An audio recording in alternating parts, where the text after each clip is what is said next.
Night on the Black Channel. Well, did I call it or did I call it? The Republican Civil War is in full swing. As I predicted all the way before the election, as I predicted last year. And what happens when your idols become your rivals? So Elon Musk has taken it to a whole new level. He says that he wants to form a new political party, the America Party. Now, whether or not he actually follows through on it, because when you're dealing with somebody who is mercurial as this, someone who is as temperamental as this, he says one thing, then he gets very bored very quickly.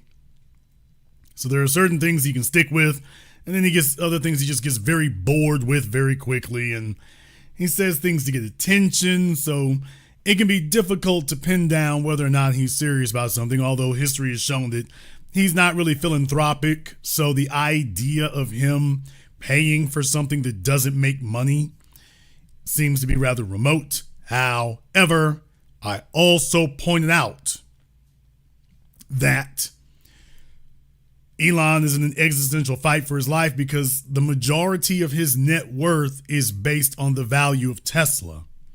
Tesla is what he has parlayed into all of his other ventures. The value of Tesla is what he parlayed into all these other ventures. So with Trump's beautiful big bloated bill eliminating the subsidy for electric cars, that's certainly going to bite into Elon's bottom line.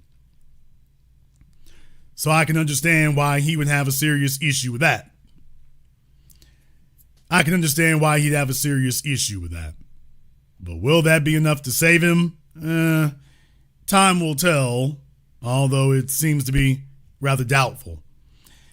I'd like to go to an article from Newsweek, and in their article here, I think a lot of it comes together. I've been waiting to say anything. I wanted to see how things would go. And in particular, I wanted to see this part. I wanted to see who would respond to it. Anybody with any credibility who would actually express interest in supporting him, or is he just out there by himself? So from Newsweek, from Kate Plummer, it says Elon Musk's new political party has attracted the interest of political figures, including Mark Cuban and Anthony Scaramucci. Meh. Writing on X, formerly Twitter, multiple people have responded to Musk announcing that he would form a new party, though he has also attracted criticism too. On Saturday, Musk announced that he was forming a new political party called the America Party. It came after Musk fell out with Trump over the One Big Beautiful Bill. Musk posted a poll on July 4th asking respondents if they wanted a new party, with 65.4% saying that they supported the idea. On X, formerly Twitter, he wrote, "Today the America Party is formed to give you back your freedom," citing the poll. Now it says what to know. Posting on X, Mark Cuban, a billionaire businessman and TV personality, suggested he was interested in the party, sharing fireworks emojis, then writing, quote, "I work with Center for Competitive Democracy. They will help you get on ballots. That is their mission." Now, Mark Cuban, as we all know, is a rather sketchy individual himself. You want to talk about sketchy people who do shady things for money? Certainly Mark Cuban is squarely in the middle of that category. So anything he says is to all those Shark Tank people. Let me just go ahead and say this right quick. All those Shark Tank people, all that stuff NBC did, the so-called Shark Tank people, the Kevin O'Learys, the Damon Johns, yeah, all those people up there, with the exception of the white lady, the white real estate investor, with the exception of her, wasn't Corcoran? With the exception of her, Cuban, O'Leary, all these other people, that was the Robert Kiyosaki wing of things. These were folk who were famous for selling courses. They were not nearly as fabulously wealthy as the networks or their own publicity would let on. So that was all a big thing there. Mark Cuban, he's the one, he'll tell you him. He did an interview with 60 Minutes. He got started running a Ponzi scheme. He literally said, yeah, it was a Ponzi scheme. So, he owned a basketball team because he sold a website to Yahoo because they were idiotic. But like I say, other than that, Mark Cuban has not had a bunch of economic home runs. So that has not been the case. It really, really hasn't. And so he's one of these people who really just tries to keep attention on himself. He tries to keep relevant. He chases publicity. What he doesn't do is actually chase, more cultivation, more business. So I have a lot of that going on. All right, Anthony Scaramucci, who was fired by Donald Trump just 10 days into the job as White House Communications Director in 2017, said, quote, "I would like to meet to discuss." What are you going to discuss, sir? Social media personality Brian Krasenstein, who has over 900,000 followers, wrote, quote, "Awesome. Where can we see more information?" Tyler Palmer, a tech investor and producer, suggested policies the American party should endorse, like modernizing the military with AI and robotics, and said if these policies were on the platform, quote, "Where do we send our donations?" Keep this one in mind. We're going to come back to it. However, other people expressed concerns about the party. Roger Stone, longtime Republican strategist and Trump loyalist, said, quote, "I have huge respect for Elon Musk and everything he's done for free speech and to ferret out waste, fraud, and corruption in federal spending, but I would rather see him pursue his efforts at electoral reform within the Republican Party primaries rather than having a new party splitting the vote of sane people and letting the Marxist Democrats gain control again." So all the people who were doubting me about these folk, I don't know why you do that, but I guess some folks just can't get tired of looking silly. Go ahead, be contrary and crazy. But yeah, when I told you what was going to happen between now and 2026, that it would not be the Democrats doing better, it would be the Republicans snatching defeat from the jaws of victory by knifing at each other, it is playing out exactly the way I said. And Roger Stone is expressing his fear that that's unfolding exactly like I said it would. And this is the only route it could have gone down, because I said from the beginning that you can start counting down the minutes until Elon Musk and Donald Trump have a falling out. And nobody was saying that at the time. I was the first, and here we are. Trump's former chief strategist Steve Bannon also criticized the party on Friday edition of his podcast, The War Room. Quote, "The foul," I'm hoping that's the foul, not the fool, "the foul, the buffoon, Elmo the Mook, formerly known as Elon Musk, Elmo the Mook, he's today in another smear, and this, only a foreigner could do this. Think about it. He's got up on Twitter right now a poll about starting an America party. A non-American starting an America party. Damn! He added, quote, "No, brother, you're not an American. You're a South African. We take enough time and prove the facts of that. You should be deported because it's a crime what you did, among many." So, yeah, it's not going quite as, it's not being warmly received by everybody at this point. But then again, when you're sitting on that kind of money, do you need to be warmly received necessarily? But yeah, that's how that's going. Now, a couple of things in particular here. What would the America Party's platform be? What would it be? What is it that you could expect to get from them? What would they be spearheading here? I would suggest that you take a look at the tweets that Elon has reposted. I would suggest you take a look at those, because I think that'll give a pretty good idea of exactly what to expect. Because I think those kind of things there show you what he's got in mind. Even though he hasn't actually listed anything yet, necessarily. I think those give you a good idea what he's got in mind. Now, remember that fella that they were just talking about? Remember that fella they just showed, and he was putting up a list of things that he would hope they would be doing. Well, I thought that was interesting to point out because Elon had reposted him, is what he had done. I'm going to show you up on the screen here. Elon had reposted it. So that's the reason why that's significant. Elon reposted this Tyler Palmer guy. Now, I don't know who the fella is. He's only got 4,600 followers. So I don't know. They said some tech investor and producer. Okay. I'll take your word for it. Forbes 30 under 30. I'm assuming he didn't buy his slot on there. Is this the America Party platform?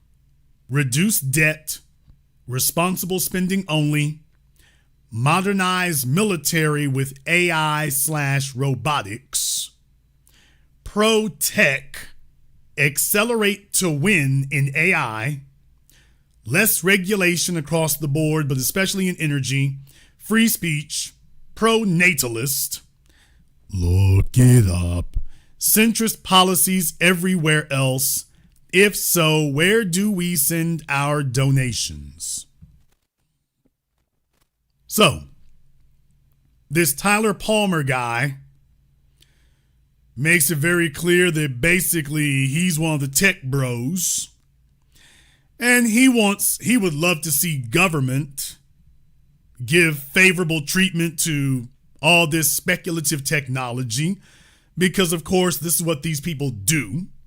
They try to get the government to subsidize what they're doing. So take a look. Who in America, what is the populist issue? Where are the people in America saying, you know what? Yeah, we got issues with pay raises, with housing, with the environment. But what we really need the government to focus on is AI and robotics. And he says AI not once, but twice. So of all the things, and he puts free speech and centrist policies. Take a look at this part right here. Centrist policies is at the very bottom. Reducing the debt and responsible spending, but he wants you to spend more on AI. So out of one side of his forked tongue, he says reduce the debt and responsible spending, and tech bro says responsible spending, but he wants you to spend more on AI. Yeah. Yeah, this is completely trustworthy here. And of course, Elon is retweeting this guy. So that was one. Then there's another one here that Elon reposted. No narcissism here. All these wealthy white men, and it is just narcissism holiday all day, every day. So this guy here says America's party will be focused on, and this was after that other post that he reposted, reduce the debt, responsible spending, modernize the military with AI robotics, pro-tech. You're kind of being redundant there, aren't you? Less regulation across the board, especially in energy. That's really kind of being redundant twice. Free speech, pro-natalist, centrist policies everywhere else. Are you down for this? So if you all have tired of the energy monopoly and the military industrial complex, you can support Elon Musk's America Party that is going to bring you energy oligarchs and the industrial military complex. Damn! Yeah, just in case you were wondering.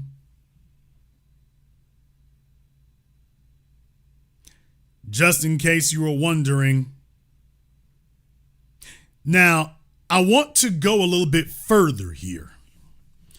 I want to go a little bit further because you see, you read these articles by Newsweek and CNN and all these other folk, but this is why you have a black media, so that I can dissect for you and interpret for you what you see here, because this is the low-hanging fruit. To talk about how they doubled up and basically tripled up on tech bros. They want to take over the government so they can enrich themselves. Tech bros. Hidden in here was this. What? Pro-natalist. So for those of you who don't know what a natalist is, that's a person who favors high birth rates. High birth rates. Well, Elon Musk, the Afrikaner, has made it very clear that he definitely supports increasing birth rates only among white people. Only among white people. So this guy down here, this Tyler Palmer, he's the guy. This guy here obviously is, see, this is what they do. This is what they do with all that tech money that they grift off the government. So you see, he puts up all this other stuff and then puts this second to last. Pro-natalist puts that up second to last, and then centrist policies everywhere else. So that's the very last thing, is centrist policies. That's the very last thing that they put on the list, and that's really only to be a head fake to anybody else who reads it. No, they're saying exactly what they meant. This is white supremacy. This is white supremacy. So just in case nobody else was watching or noticing, I watched it and I took a look at everything, and of everything that stood out to me, this pro-natalist thing being shoved in here. All this economic stuff, these all economic issues, and then this being shoved in here.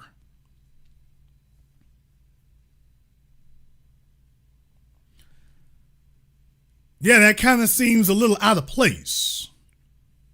But it isn't. Please remember that Elon, the Afrikaner, remember him and Vivek Ramaswamy, why they both saw eye to eye on immigrants. Remember? Elon and Vivek Ramaswamy, the two immigrants, saw eye to eye when it came to the need to bring in immigrants. Well, we don't want illegal immigrants. We want skilled ones. And we want to make sure they have a direct pipeline straight to our companies so that we can get all the cheap labor. Not accidental. Not accidental. You all remember that H-1B visa dust up? You all remember that? So these guys are still at it. And the only thing that they're upset about is that the political parties are not white supremacist and oligarchical enough. That's the only thing that they're upset about. That's the only thing that they're angry about. They're only angry about that. So I ask a question here tonight because I think it is one worth pursuing, not just because of whether or not this is a stunt by Elon. It most likely is. If it isn't, okay, but most likely it's just a stunt. But let's go ahead and walk down that rabbit hole just a little bit more. Let's walk down this rabbit hole just a little bit more. And it must be a pretty large rabbit hole if you can walk down it. But let's walk down this rabbit hole a little bit more. Because tonight's program is titled, Can Elon Musk's America Party Beat Trump Without Black Support? Now, there's the real question that has to be surmounted. That's the real question you have to actually deal with, because all these other people here, the reason why all of them are so skeptical, the reason why they're saying, yeah, it's not going to work. Take a look at Roger Stone, Elon. All you would do is split the Republican Party or split the sane votes. All you do is split the vote, split the sane vote. You just split the votes. That's all you would do. Ross Perot, Ralph Nader, the Green Party, all you would do is split the votes. And the reason for this is because the Democrats and the Republicans basically have divvied up the country, and they both come together every 2 and 4 years to fight over the exact same groups. And those other groups basically vote pretty much 50-50. White men, white women, Latinos, Asians, their vote pretty much splits 50-50. There's a slight deviation from one to another, but it's pretty much a 50-50 vote. The black vote is the only one that votes lopsided to one party. However, if you ever had a situation where you could loosen up that vote by even a few percentage points, then all of a sudden that black vote decides who wins the election, which is what we witnessed in 2024. The Democrats could not galvanize the black vote, and a major part of what they did have voted for the other guy. And that was all they needed. So when you take a look at Donald Trump in the White House, you really got to look at that black vote. That black vote was instrumental in making it happen. When you're dealing with a game of inches, your ability to shift the field of play by a few yards, that makes all the difference. That black vote was instrumental. And to any of the white supremacists out there listening live right now, for example, and deal with it. I know you got your cackles up right now. It kind of stings a bit to hear it, but you can't have your cake and eat it too. You can't have it both ways. You cannot say that Trump shifted the electoral map in 2024 and talk about how he got more of the black vote and then say that the black vote is not consequential. You can't have it both ways. So which one is it? Either Trump shifted the electoral map and the black vote was essential because that was part of what he shifted, or it was irrelevant. So which one is it? You can't have it both ways. Can't have it both ways. You're going to have to make a call there. So let's just stick with the energy you came with. Yeah, that black vote was instrumental in Trump taking the White House. The opposing party could not count on that black vote, and things went downhill. Can Elon Musk mount a challenger to the two current political parties and have zero black support? Can Elon Musk run as a white supremacist Afrikaner with his veiled and unveiled white supremacist ethnic platform and beat Donald Trump? Trump, who's already cornered the market on the white supremacists. Is Elon going to be able to challenge Trump's monopoly of the white supremacist ethno-state vote?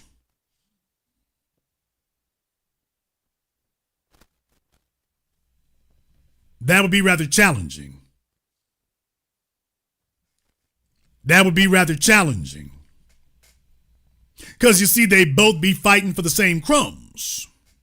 They would both be fighting for the same crumbs, is what they'd be doing. They'd be fighting over that.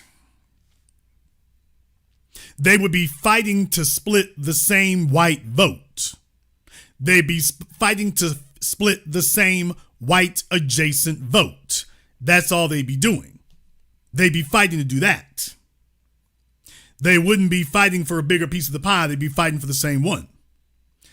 And that's going to be real tough to do. If you are a political party who wants to make progress going forward, you need that black vote. And let me explain to you why that is. We are the American trendsetter. We are the American trendsetter. We are the American trendsetter. We are the American marketeer. We are the American promoter. If we tell people, we're the ones who decide where the youthful energy is. You see, we track directly with the youth energy, the young energy, the vibrant energy, the competitive energy. We track directly side by side with that. We steer that. We set the space for the national dialogue for that. We set for that. And because of that, you're not gonna, these other folk follow the things that we set up. When you're talking about free Palestine, the only reason that you're able to do something like that, the only reason that you can do something like that is because you have to have people who have the ability to market it and promote it, to make it cool, to make it palatable, to make it catchy. Bernie Sanders, the reason why he surrounded himself with so many youngish black folk is because that is where the articulation of the new trendy youthful energy is. We are the messengers of the new. You see, you want to know why you're a major moron if you go around talking about you're conservative, because the foundational experience, we are not the conservatives, we are the revolutionaries. We are the ones who explore the new things. We're the ones who push the new things. We're the ones who chart new paths. That's what we do. Across all facets. It doesn't matter where you are, the new slang, the new language, the new field of thought, the new perspective, not the pie in the sky stuff, the new perspectives come from us. Bill Clinton was not viable as a candidate until he had black folk around him.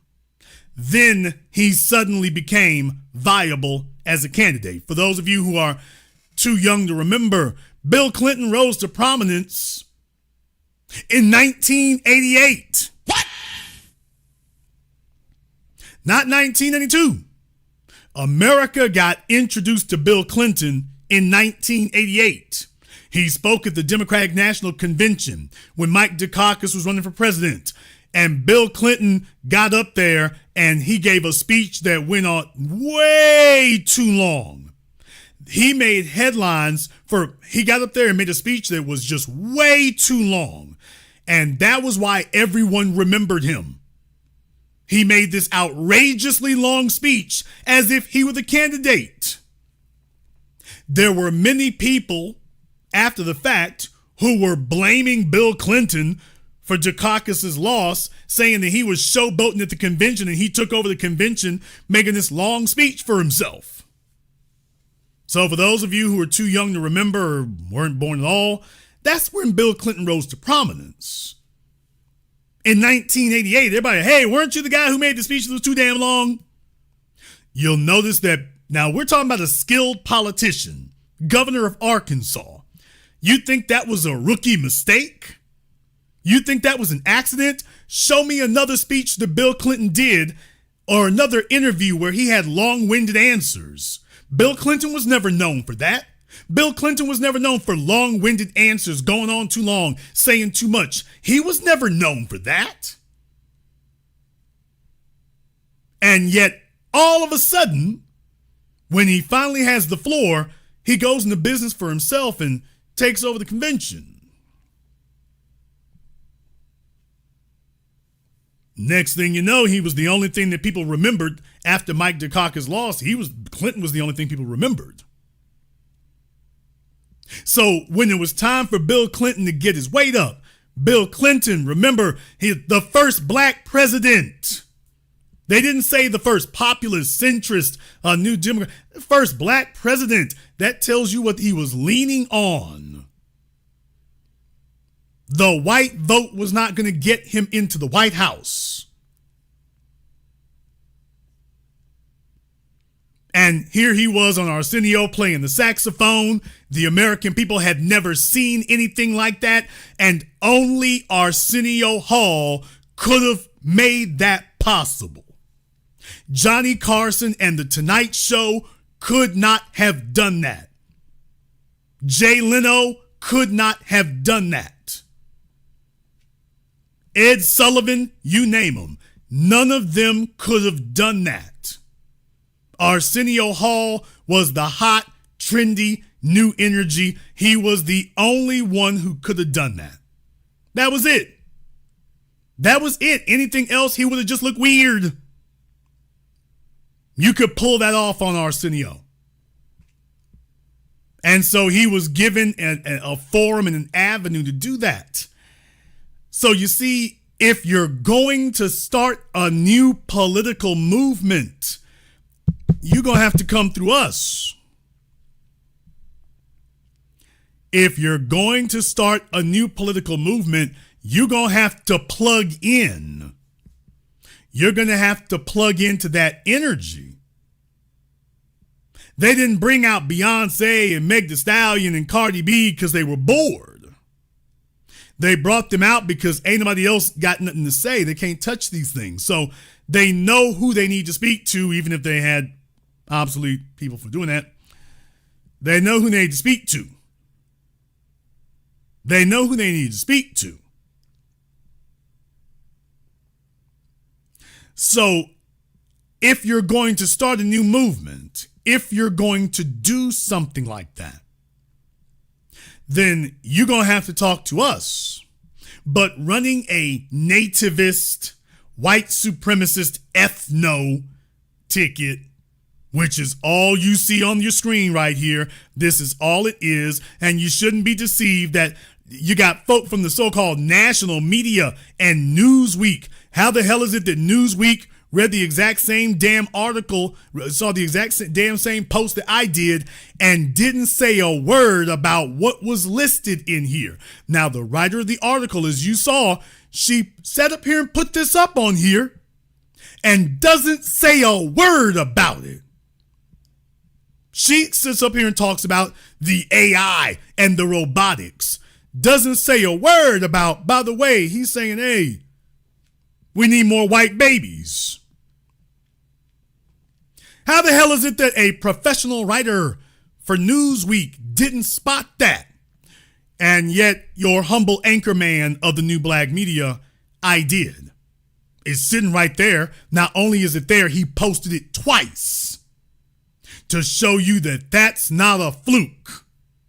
They want to control the budget, and then they're going to take the money from the U.S. budget and give it to themselves and their tech bros. They want to monopolize energy. They want to control speech. And they want to transport all the benefits to white people and to the white future. That's what they're doing. They want to do that, to build all this up. They want to get that together so they can deliver it to their white future. They're thinking decades ahead. They're thinking decades ahead.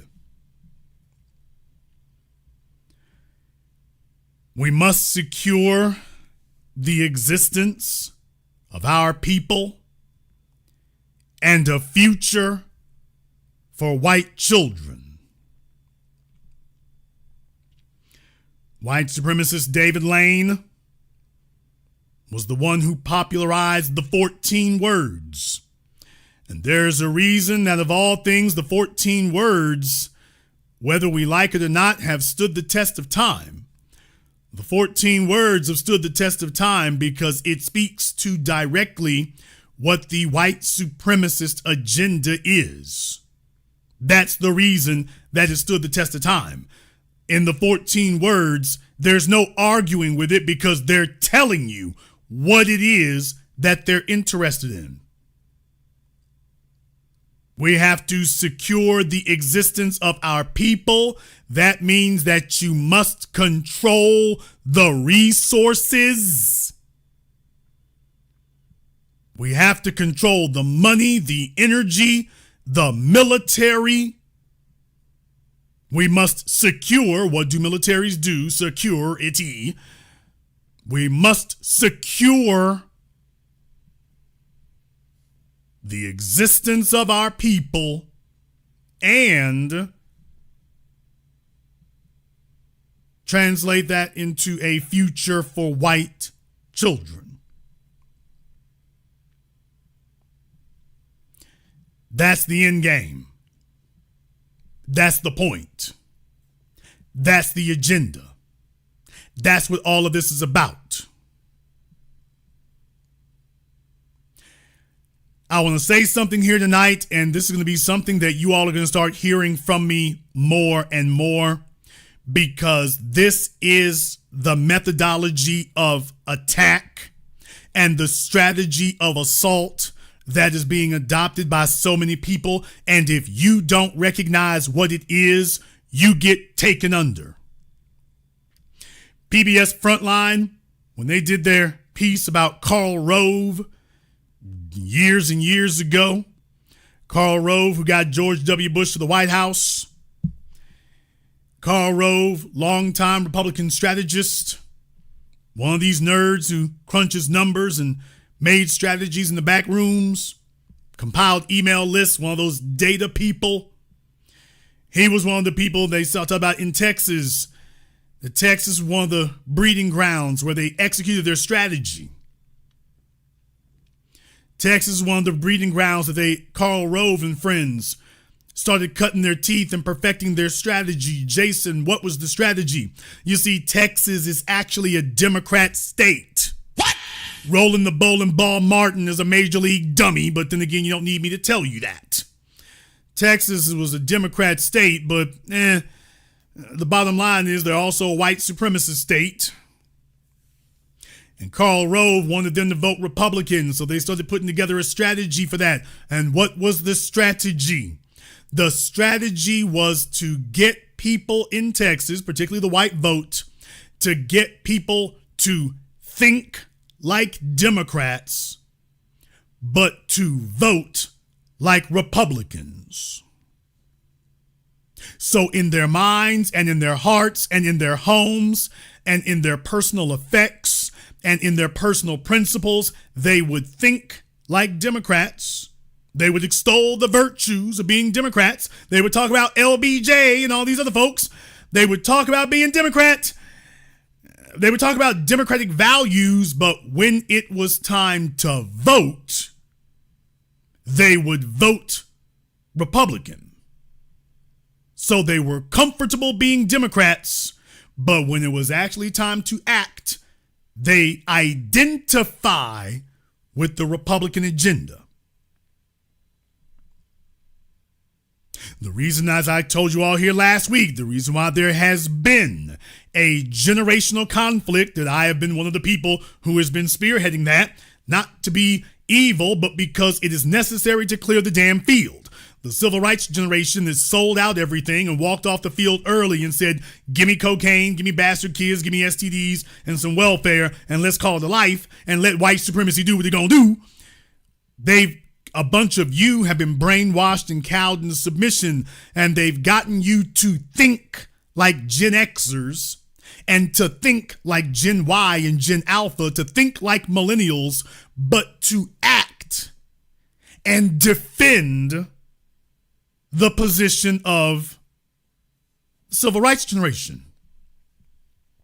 So you are young black people who have been bullied and brainwashed and coerced into responding to everything like you old niggas. So you have completely abandoned and ignored your interests, and you respond to promote and protect somebody else who never defended your interests. So you think like young black people, but you act like the civil rights generation. That's the goal. Same thing happens with the immigrant class and the buffer class. When they're at home, they got their Caribbean flags, their South American flags, their African flags. They talk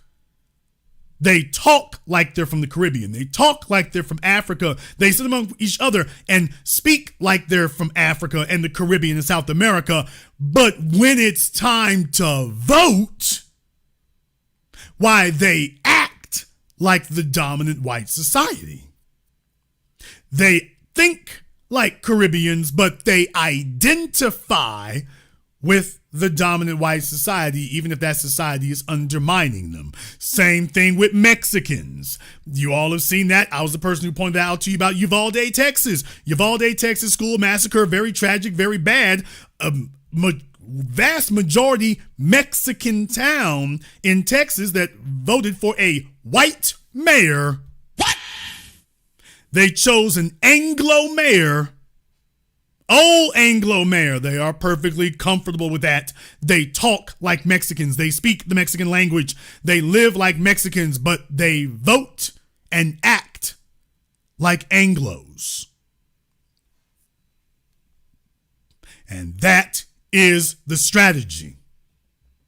The movement now to make sure that we start clearing the board of people with the backstabbing culture is that you have to be on code. You are not on code if you're talking about Pan-Africanism and talking about unity, but then you act like the dominant society. You've been brainwashed. You probably came over coon wash to begin with. And that's what we have to identify and take issue with. So if you all want to get down to the fundamental truth, the heart of the matter, they have conditioned people to be black, to think in black terms, but when it's time to act, when it's time to move politically or socially in the physical concrete world, well, they start behaving like somebody else. That's what they end up doing. That's what they end up doing. They end up doing that. So I want you to be aware of exactly what that is. I want you to be aware of exactly what that is and exactly what you see.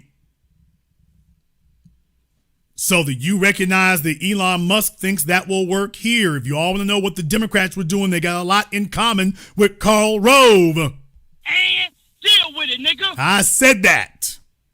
While the Democrat Party has a lot in common with Karl Rove. Their goal is to get black folk to think black and talk about black issues and show up and dance the Dougie and bring up all your comedians and all your rappers and all your Hollywood celebrities and a few celebrity politicians, a bunch of old niggas and some pastors. Yeah, you're going to talk black and talk black and talk black. And then here comes Roland Martin to bring the swerve. And oh, wait a minute now, y'all don't have to worry about no black issues. You just need to vote for whoever the white man is the Democrats bring you. Whoever that is, that's the right one. You just go with who they bring you. So they get you to think black, but to vote like a white supremacist. Well, Jason, how do they do that? Now, here's the tricky part. I can explain this to you all. I can explain it to you, but it'll be up to you to identify it in the various facets in which they execute it on you daily. So I can explain it to you, but it's going to be up to you to identify it. Here's what they do. What they do is what you see right here on the screen. This is a psyop. This is a psyop right here on your screen. This is what they do. What they do is they try to find some things that you can agree with. They mention that first. Issues that really shouldn't be any debate or discussion, things that affect you. And hey, these are things we can all agree on, isn't it? So they want to have you put a lot of weight on the things that you do agree on while they slip in the poison pill. They try to juxtaposition in there. So you've got all these other things. Well, don't we all agree on this? Yeah, this is all we want. Once again, Lee Atwater. While we want low taxes and school choice and more energy. Knowing full well that these are abstract terms because you've already strategized how you will use this to promote and to promote white supremacist interests. So they get you to focus on these other things over here, and then they slip in something there like it's a record deal. They're slipping in some shady clause into the record deal. You got all this other stuff here. You're like, okay, no problem here. And some of this sounds a little bit funny. This sounds all right. Well, who's against free speech? Well, there are plenty of people who are. Ain't that right, Elon? But there are plenty of folk who are. Democrats and Republicans don't like free speech. Democrats and Republicans are both against free speech. I mean, they're perfectly in favor of free speech so long as it favors them. They love free speech if it favors them. Everything else after that will be, you can speak freely as long as you lie. But then they slip in one of them trick bag clauses, the thing they really came for. They slip that in.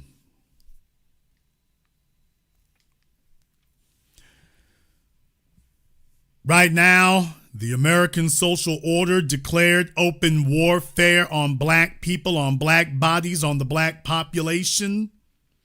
They declared open warfare on it. But let us be clear. Let us be clear about why that is. The reason why that is, how they did that. They focused on us declaring economic war. That was the first tool. That was the first weapon that they drug out. Weaponize the economy. Weaponize the economy, weaponize the resources. And they have been on a constant campaign to strangle us and starve us out economically. That has been the chief weapon that they have utilized. That you are in the American economy, but you don't get any benefits from it. All the benefits are strictly steered in the direction of the dominant society. They've made it legal to make sure you get none of it. It's legalized. Anything you do get, it must be strictly controlled. This is how you end up with an Afrikaner who can get dropped off in America, and within 2 decades, he's richer than all the black folk put together. That ain't accidental. He was given everything he's got. Well, what do you know? If we had had that, what the hell could we have done?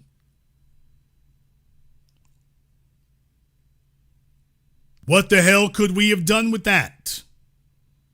Now, I've already done the program several times before where I've explained to you all about whether it's car plants, semiconductor plants, the government gets together and makes sure these people have what they need. It's not free enterprise. It is not free enterprise. It's white enterprise.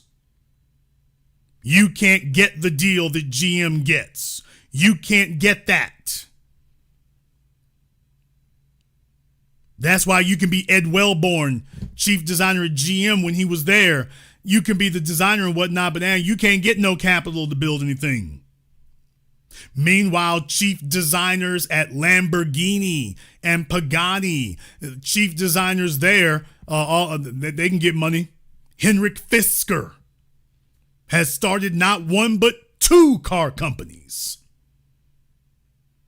So I can show you white people who are just the chief designer and they can get money to start a car company. You've never seen black folk allowed that because they're going to make sure, oh, no, we ain't going to have that at all. And the government gets together and colludes with them and helps them. You are in a system of white supremacist domination, where they take your tax money and drop it off to Elon Musk.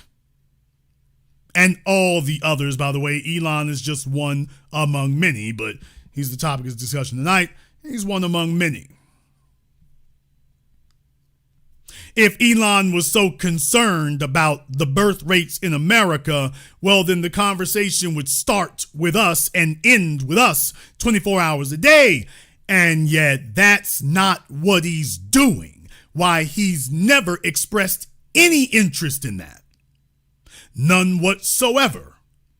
He's never expressed any interest in it. None. So if he's concerned about birth rates, why was he not standing there in the White House? Why is he not standing there at the Republican convention? Why is he not standing there at CPAC and discussing, by the way, and we got to talk about most of all these black birth rates.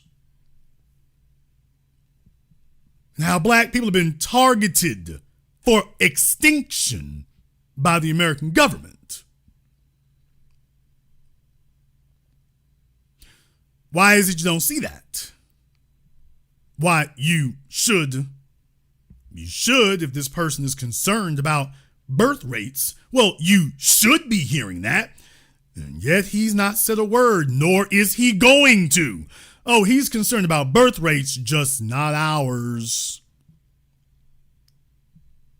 Because you see, it's not enough to just have a political party. You have to have the numbers to keep voting these benefits in for yourself. You have to keep doing that. And you see, Elon has run afoul of black folk on many occasions, so he can't really depend on that. So what is he going to do? With zero black support, what are you going to do? I don't think you can get very far, my South Afrikaner. I don't think you can get very far because you see, you don't have any support.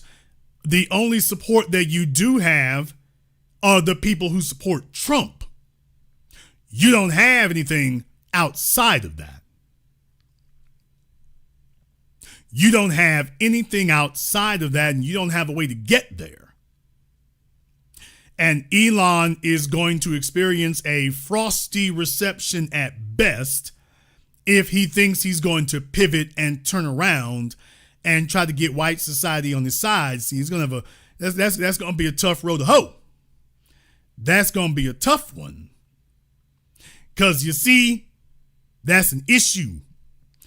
White folks are going to be holding a grudge. Based on what happened this year, they're holding a grudge. And he's going to find it very, very difficult to get them back on board. Why, he's upset the folks in California. That was his main market. So it's going to be tough for him to pivot and go back to the Democrats. That's going to be hard. It's going to take years and years for him to rehabilitate his image. You see, Donald Trump played the game smooth. Trump played the game smooth. You got to give it to Trump. He wasn't a lifelong politician, but he outmaneuvered all these damn people. You see, Trump, by taking his extreme positions, in order for you to be on the team, you had to sign off on those positions too. You couldn't get on the ship if you did not take the Pledge of Allegiance and sign off on his positions also. So his positions became your positions, and soon as you said that you were on the team, Trump immediately shoved you in front of a podium and put a microphone in front of your face and made you give a speech. Damn! Oh, that was cold-blooded. Y'all remember how that was? RFK, Tulsi Gabbard, Ron DeSantis. Soon as Elon Musk, soon as you said you were on the team and you supported him, he immediately told you, you know what, my next campaign stop, you must be there. Ain't gonna be no ifs, ands, or buts. You got to get in front of that microphone and you are about to become a Trump cheerleader. You got to do it right here, right now. You can't make it another day if you don't do it. Everybody who said they supported him immediately got a microphone shoved in their faces, and they had to give a big, long speech about how much they loved Trump and his policies. Tim Scott, Ron DeSantis, Nikki Haley, down the damn line you had to sign on. And then when they wanted to get positions, They wanted to get positions in the cabinet. Oh, you had to go in front of Congress and represent. So in other words, you so far deep off in it now. He takes you so far deep off in the game that when these other folk on MSNBC and stuff are going at you, you got to go back at them. You got to represent the clique. You got to rep the hood. And that at that point, baby, you in too deep. You're in too deep. Ain't no turning back now. You can't say that was a fluke. You were young and stupid. You didn't understand what you were signing up for. Oh, you in too deep. You're in too deep. And that's Elon. Buddy, you in too deep. That's a wrap, Jack. You said too much. You said too much. You've done too much. You repped the clique way too hard. That's it. That's it. Not gonna work. Not gonna work at all. Not gonna work at all. So if he thinks he's gonna double back, that's gonna be hard to do. Now, I'm not saying he can't do it.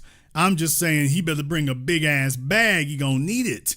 And then they're going to demand that he be quiet. And Elon doesn't want that because he wants these folk to do exactly what he wants them to do. He doesn't want them to help everybody. He just wants them to do something that helps him. That's it. So Elon is telling himself that he can run on an economic issue. And here's the problem right here, buddy. That ain't going to win. That's not going to make it. It's not going to be enough to sit up here and talk about some general economic issues, dude. You're going to have to pick some sides. You're going to have to do some things and pick some sides. It's going to be rough. Let me show y'all exactly what I mean if you direct your eyes toward the screen. If you direct your eyes toward the screen, you can see there that when he put up his original post, talking about the poll that he put up the original post. And by the way, if you're trying to take him seriously, this is an ominous sign when he says the replies to this announcement are comedy gold. Sounds like he's not taking it very seriously, so don't get your hopes up high. But you go down through the comments section and see how it's going there while you take a look at this woman here, Adi. She's got her check mark. She's got 23,000 followers. She's a writer, news, USA, Israel, photos, Zionist. I guess that says it all. She says, I'm fully in. As long as the Jew hater Massey isn't involved, any movement meant to represent all Americans must include American Jews too. He's a coward who blocked me long ago because he lacks the spine of a decent debate. Don't know, man, when I sit up here arguing with no woman all the time. Man, I don't know. What makes you think that the men want to sit up here and argue with you all the time? All right. So Elon is off to a rocky start. She's like, wait a minute now. What you gonna do for Jewish people? Next comment is hilarious. You think dividing the Republican Party will help. What you gonna do for Republicans? Why are you trolling, or are you pretending to troll but not actually trolling? Untrolling? Do two trolls cancel each other out? What a life.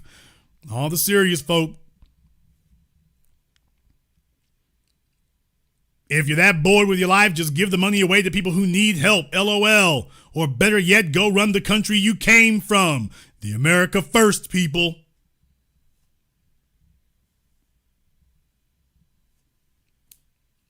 So are we supposed to take it seriously or not? Okay, we're off to a rough start. Off to a rough start. Getting that base up under you going to be hard. Getting that base up under you is going to be tough. White society is evenly split. White society is evenly split, but even more so, Elon, you did yourself a bit of damage. You've done a bit of damage there because the last presidential election should have taught you something. America has grown weary of the celebrity influencer in politics. And you should know, Elon, you put hundreds of millions of dollars into funding delegitimizing them.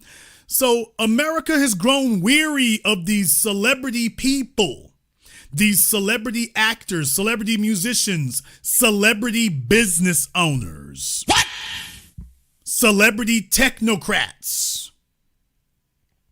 America's grown weary of these celebrity people who want to sit up here and dictate what the politics should be. And Elon, you were a major part of funding that. So now, yeah, they're not interested in what you have to say. They're not interested in what you have to say. You're going to have a tough time getting them on board, and that's going to be hard. Nobody is sitting around looking to you for that kind of deference the way you might think. But furthermore, buddy, you're going to have to go on a major image rehab. Man, you're going to have to go on a major image rehab. This isn't about can you spend $100 million, $200 million, $300 million. This is about, does anybody want to sign on for your agenda and all the stuff in it? That's the part you're going to have a problem with. So Elon, you can't make it to the mainstream if we don't put that stamp on you. You can't make it there. Donald Trump had to go get Mike Tyson and any black person he could to endorse his credentials. He had to do it. And he knew he had to do it. He lost in 2020 because he lost that black support. He shocked the world in 2024 because he got it back and then some. Catch a damn clue. Take a hint and catch a damn clue. If you want to be able to maneuver in the society with the narrative, if you want to be able to do that, you're going to have to get cool with us. It don't work any other way. And Elon hasn't put any points on the board, nor is he currently in danger of putting any points on the board. So all that leaves is him having a knife fight with Trump over the hard right white vote. That's where you end up at. So a third political party is a great idea. A third political party is a great idea. But a third political party simply isn't viable without the black vote. The white vote is fine. That uniparty system that Elon is so upset about, the white vote created that. White society created the uniparty that all these folks on X are just now acknowledging, but that this microphone has spoken about now going on 2 decades. I have never considered the Democrat and Republican Party to be separate things. What have I told you from day one? They are both twin wings on the bird of white supremacy. I've always told you, you're a deep, fat, fried fool if you call yourself Democrat or Republican, conservative or liberal. These are terms made by white society for white society, and they put these terms on, they put these labels on and take them off like a jacket. Whichever jacket they wish to wear today, which is whatever promotes their interests most. In the words of our immortal ancestor, Brother Neely Fuller, the white supremacy always takes both sides of the argument. So if you're one of the fools who's bought into the Democrat versus Republican thing or conservative versus liberal, you're already proving what a sucker you are, because this is their game. These are labels that they move interchangeably between. I would like to tell you that they move from one square to another, but that would be untrue. It's not moving from one square to another. They're just moving from one side of the same square to the other side of the same square. And so now, decades later, these other people are attempting to do it again, to take both sides of the argument, and now to claim that, why, they have made a new discovery. Why, there's no difference between Democrats and Republicans. They are the uniparty. So they come up with a new term that says exactly what I've been saying now going on 2 decades. That these are the same group that attempt to find one issue in between that they might disagree on, and then everything has to pivot on that. Whatever you're going to vote for has to pivot on that. So both of their menus are 90% identical, and so you're fighting over that 10% of fringe issues to see, well, let me vote for the party that will give me 10% difference. And of that 10% difference, they're only going to do something about 1 or 2% of those. So which status quo party are you going to support? That's the game.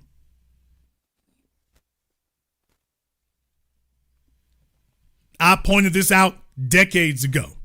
We have conversations about this weekly. This is why when I say those phrases, everybody in here recognizes it. And Elon Musk would have you believe that he's stumbled upon an epiphany. He's found something new. Why, he's discovered that they're the uniparty. Something that we have said from day one. Something that Malcolm X said decades ago. Malcolm X said that about the Democrats and Republicans decades ago. These other folk have never quoted Brother Malcolm. We as black folk, as I said, we are on the cutting edge of these issues. We're on the cutting edge of political science and observation. We've been talking about this now for half a century. Elon's been talking about it for half a week. What? So now they want to try to take over that conversation, the conversation about the uniparty, the conversation about there's no difference, there's no substantive difference, no effective difference between the Democrats and the Republicans. Now they want to hijack that conversation too. Okay, but is Elon truly leading the charge against them, or is he just wanting to replace their monopoly with his own? Is he actually trying to change the status quo and stop the nonsense, or does he just want to replace the current white supremacist socio-political regime with his own white supremacist socio-political regime?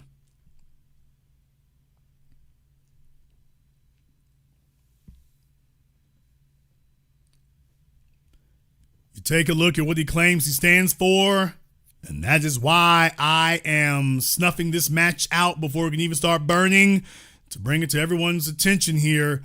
It does not matter, and Elon, you're listening out there somewhere, it doesn't matter whether you are sincere or not. I'm here to tell you it goes nowhere without us. If you attempt to do the exact same thing you've always done, and I have no reason to believe that you will not, because it's very clear what your goal is, but I'm just letting you know why it won't work. It will not work because you do not have any black support whatsoever. You're just simply going to be scrapping for the 0.5% or 1% that you can shave off from Trump, and that's all you'll be fighting for. But you won't actually have a game changer. White society has already made its decision. White society's already done that. They've already made their choice. So to sit up here and act as if you've got something radical here that they would sign on for, white society is not really interested in what you're talking about here. And if you're going to start a national conversation, it's not going to be started with them. It will not be started with them because no one will take you seriously.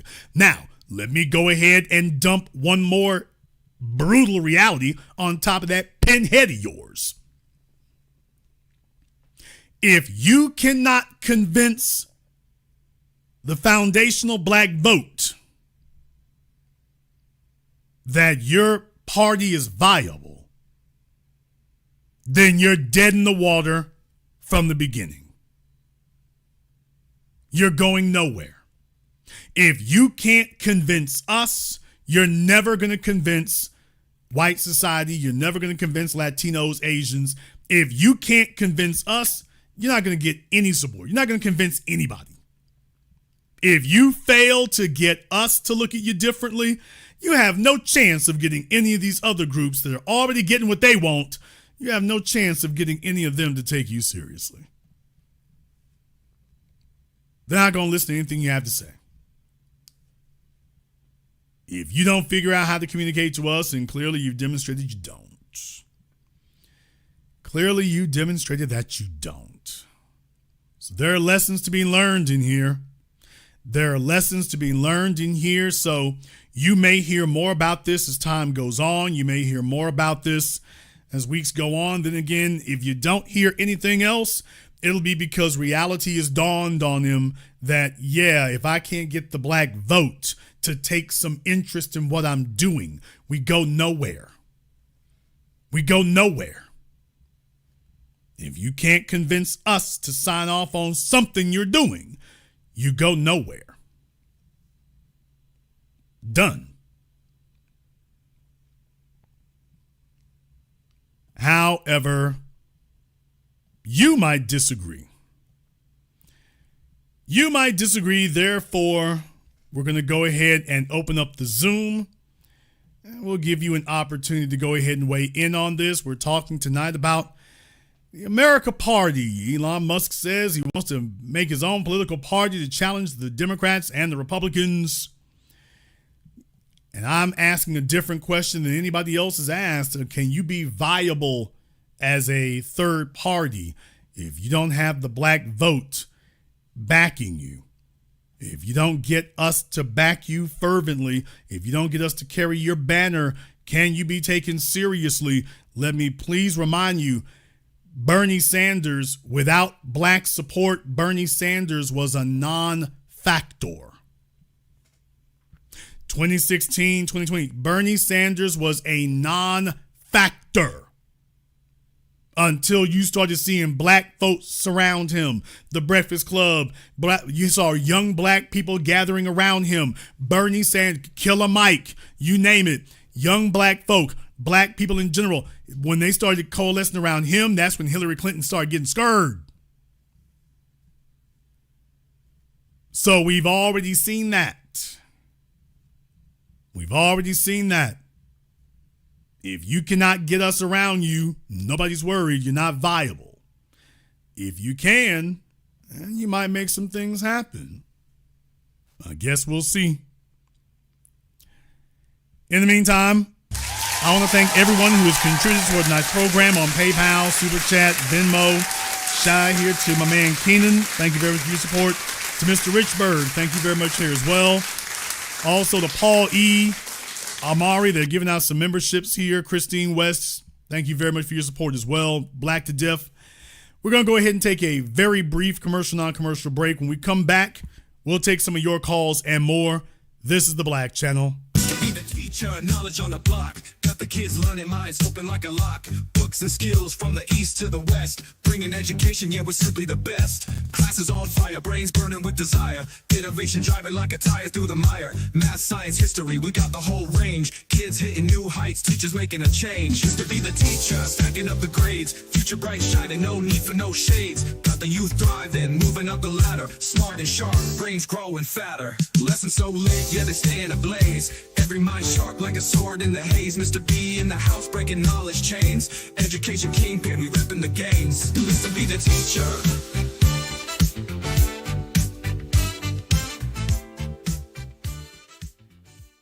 The Honey Badger and the Mongoose is a children's story for the family of how a honey badger and mongoose fight an evil alliance of venomous cobra snakes and hyenas that overhauls the balance of the savannah. The Big Five.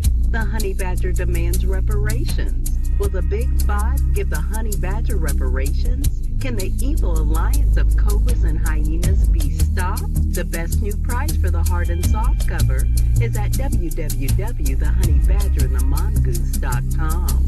You can also find this book at Amazon, Audible, and Kindle.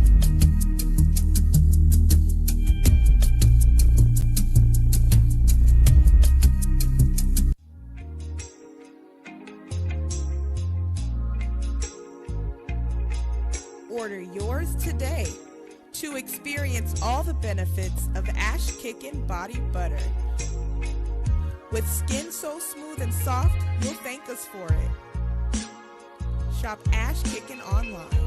That's ASHKICKIN.com.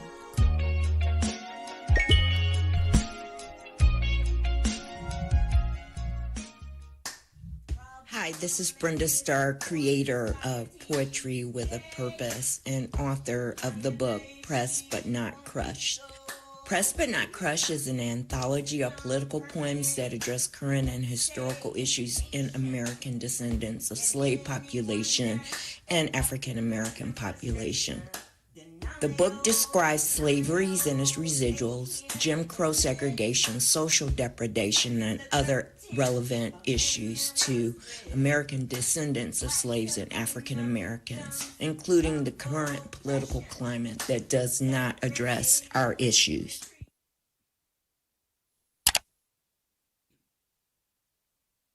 This is the Black Channel. I am your host, your brother, your humble servant, the Black Authority. Very glad to be with you all here this evening. And tonight we are discussing the developments here. I think this is very interesting. Elon Musk says he wants to fund a new political party. He put hundreds of millions behind Donald Trump. So definitely he's not somebody who necessarily makes idle threats, but whether he is serious about it or not, the real question becomes, buddy, no matter how much money you have, can you pull it off? This is not about can you win a couple of House seats. This is not about can you win a couple of elections. This is about can you overturn the status quo. And there is no real political party that's going to overturn the status quo that doesn't have us backing it. White society is the status quo. Tell me, what are you going to name? What exactly are you going to push or promote that is not the status quo that the dominant society doesn't back?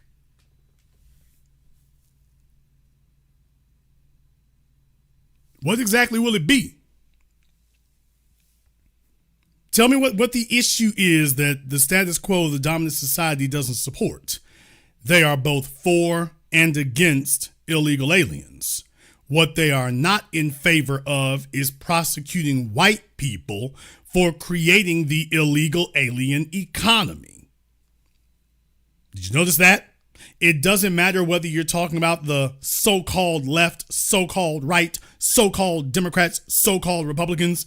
You notice they're all for, you can go grab Mexicans and black folk and this, that, and the other. Yeah, you can go grab the illegals, but don't grab the white men who are profiting. You don't see any movement on the left or the right to go after them. Now, both the Democrats and the Republicans demonize us, the so-called war on drugs, the war on crime, the war on DEI, the war on decency. They both get together.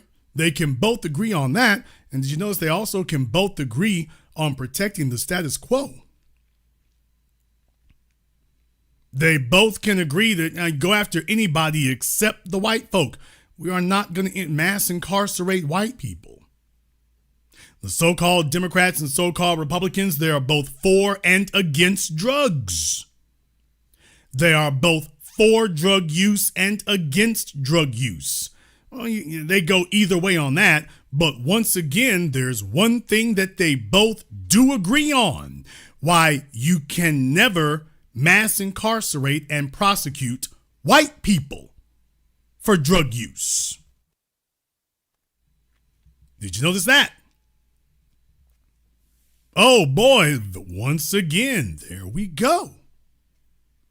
Once again, there we go.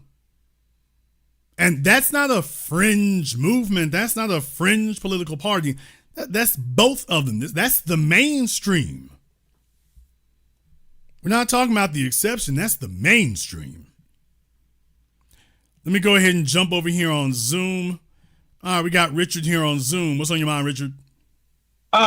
Just really briefly, isn't the party conservative wing already split between this battle between AIPAC and strict MAGA, that they don't like money being spent to help Israel and these domestic issues like the immigrants getting to the bottom while we go to war.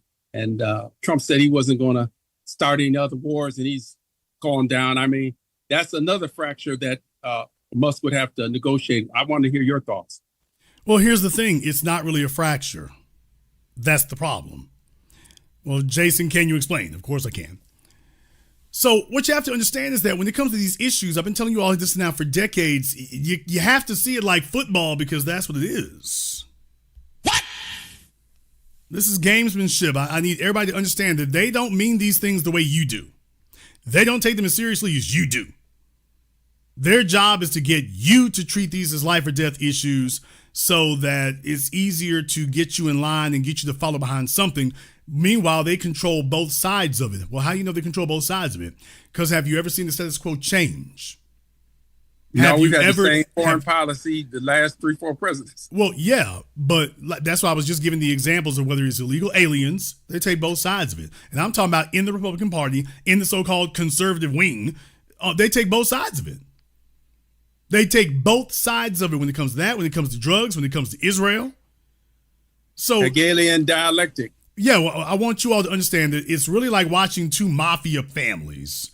I mean, you got the 5 mafia families in New York, and sometimes there might be an issue between them. Hell, there might be a war breaks out between 2 of them.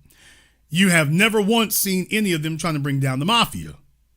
This is the accepted manner in which they resolve issues. They got you thinking that it's an existential fight, but it isn't. This is their preferred and accepted avenue for resolving issues. So not personal, it's just business. And we don't understand that because that's what I'm saying. For example, Tucker Carlson, my friend Ted Cruz, he just made an ass of him in front of the world. So I need y'all to understand that for black folk, it'd be fighting in the streets and, you made an enemy for life or something like that happen. These other folks, that's literally really what it is. And we're not used to operating that way because we haven't really been given the levers of power on a nationwide scale to be able to do that. You know, when you've witnessed some black folk who have matured in business, because rap is a great example of that. When they are young and struggling and clueless, they'll fight a start anywhere with anybody. They're beefing with anyone and everybody.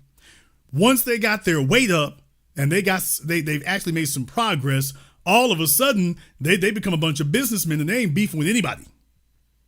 Or at least it's very, very rare that occurs. They're corporate rappers. Well, I mean, the point is they've matured and they understand that there's a lot more money to be made working with people.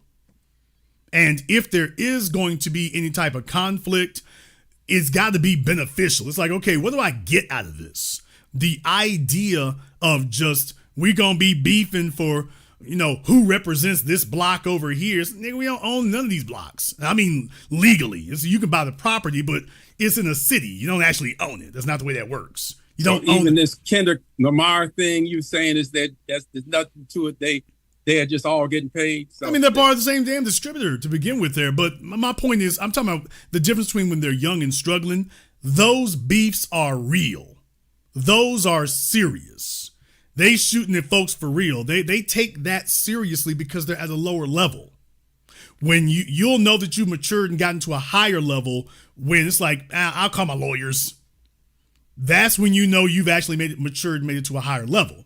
Because you're not, a fellow once made a good analogy with that. Touré made a good analogy, when they're talking about the East Coast, West Coast beef. And he was like, I'm just saying, could you imagine the Beach Boys, beefing and shooting at the Eagles, It would be ridiculous. It'd be retarded to see something like that.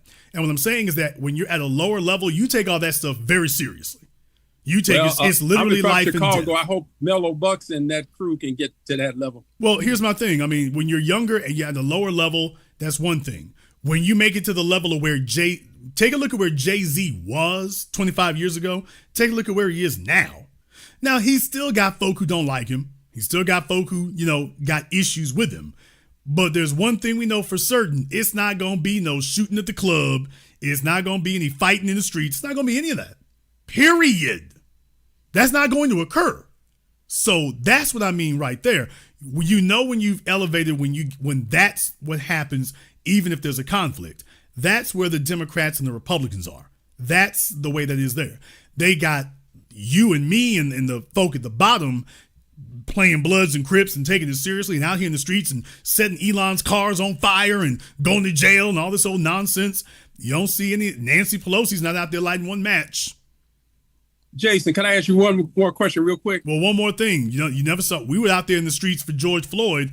Where was our so-called black political representatives? Where the hell were they? We were in the streets tearing it up. They were nowhere to be seen. So that's the game they're playing.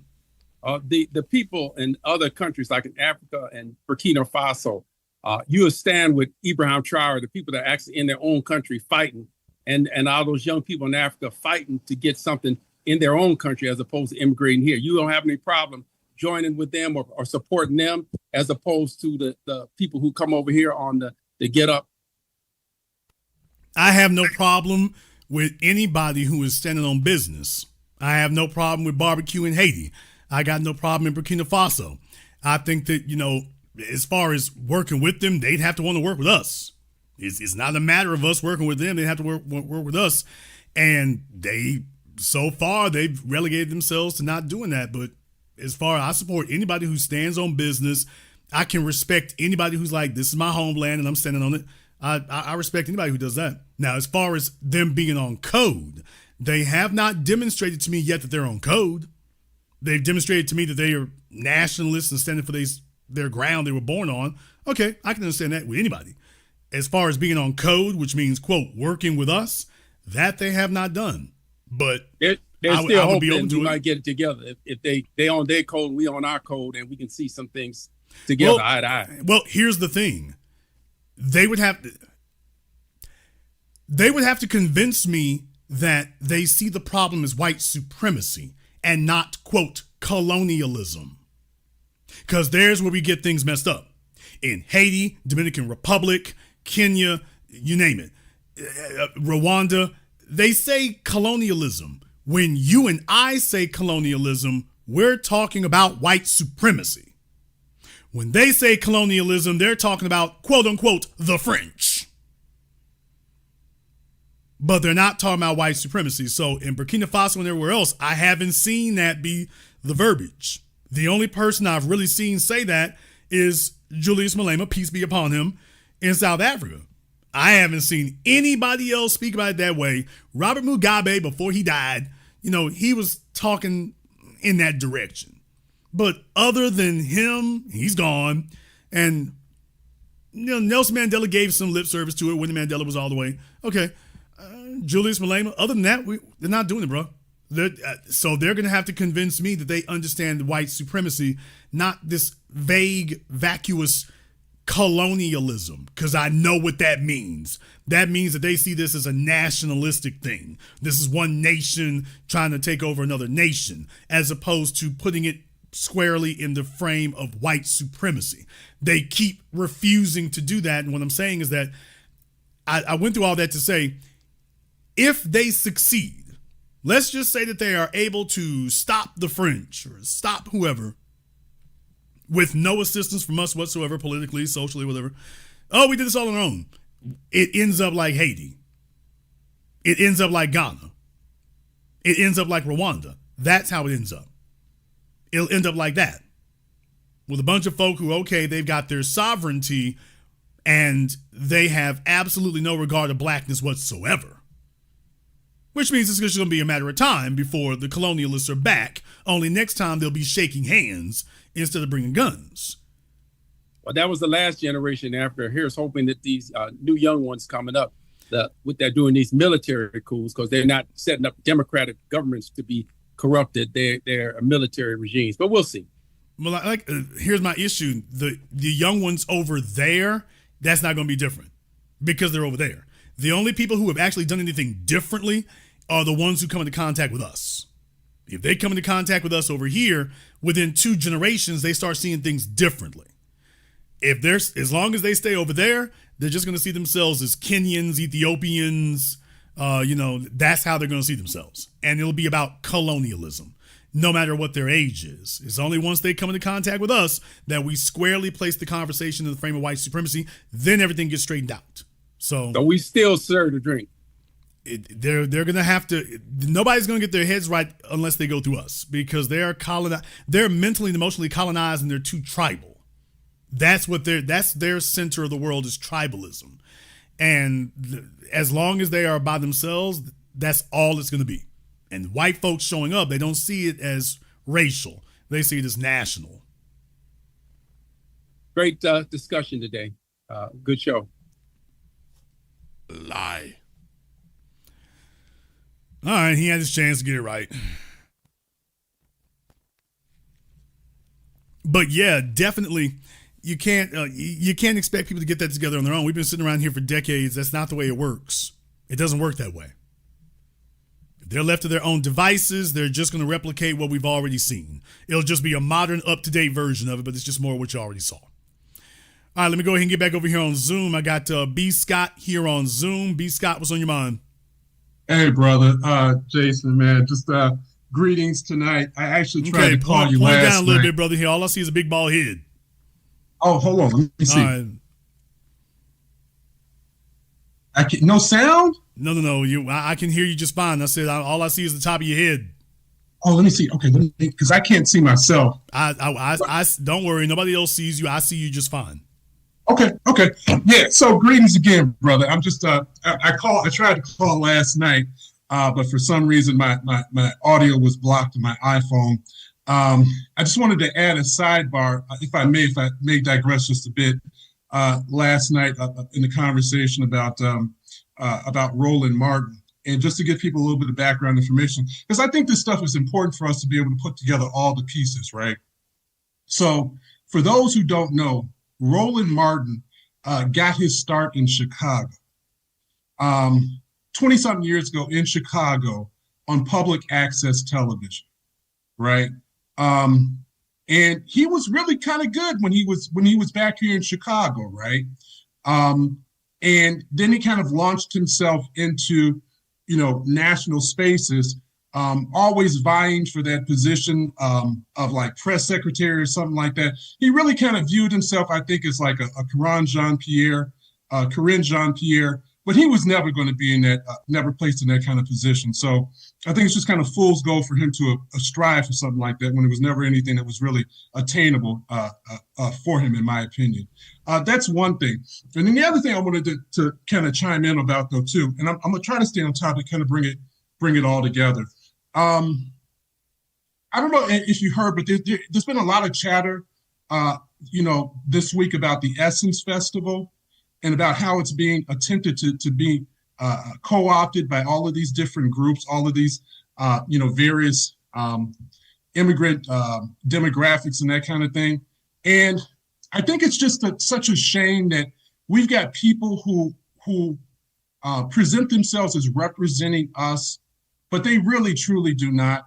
The woman who ran Essence magazine, and my guest had a large role in sort of this devolution of the Essence Festival down in Louisiana. She's actually a Louisiana native. I don't know if y'all know that. Her name is Desiree Rogers, right? Some of you may remember that Desiree Rogers was the former social secretary for the Obama White House. And she was dismissed from that position fairly early on in his first term for this huge controversy that she got wrapped up in, where there were some two nut jobs that appeared on the Housewives of the Potomac, I think it was, Housewives of Washington, D.C., that managed to finagle their way into one of these White House events. And she was the one that was held responsible for it.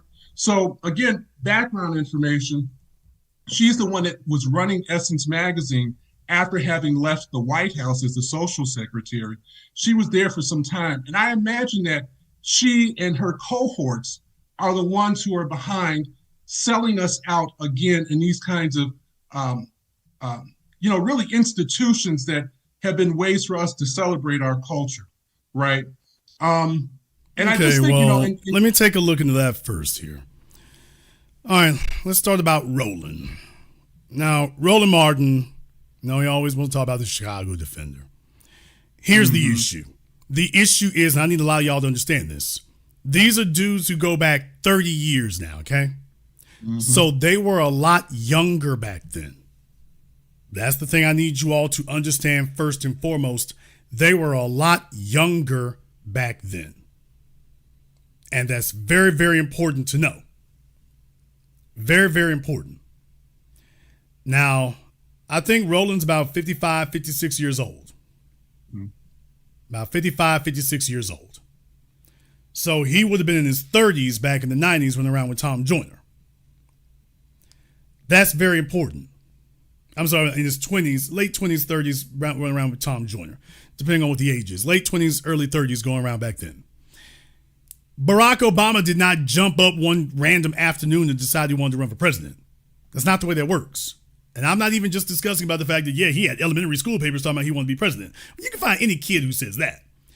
Yeah, it's another thing to have somebody who follows up on it, that he's in high school and college, and it's very clear the way in which he's living his life and doing things, and he's setting up for something. He didn't go to Harvard because he was bored. He went to Harvard because he wanted that to be on his resume because he was going to run for president. So you have to plan that kind of thing decades in advance. And we don't think about people planning out something decades in advance. We really don't think that way. But you have to. Roland Martin was always angling for a White House job. Yeah. Brother, you don't get that overnight. You're going to have to plan it out decades in advance. And if you go from 1994, 95 on Tom Joyner to 2015, what do you know? There's your 20 years. There it is right there. So that was the whole point, is that was supposed to be all part of his strategy. And when he realized that that wasn't going to happen, he decided, well, let me see if I can be a power broker on the edges of it. And that's what he's been focusing on ever since. But please understand what that was really about. That was about, trying to climb his way up and work his way to the White House decades ago. So this is a strategy that's been in place for decades, and he's been about as successful at it as you could expect, but that's what it was. Let's talk about Essence. Mm-hmm. Now, please understand, this is me. I live in Louisiana. Credentials speak for themselves. But when it comes to the Essence Festival, that's never been something I've been hyped about. That's never something I put much credence on, not just because I'm from North Louisiana, not Southern Louisiana. I was down there a few years ago trying to catch up with Roland. Couldn't get him. But with the Essence Festival, brother, it's Essence.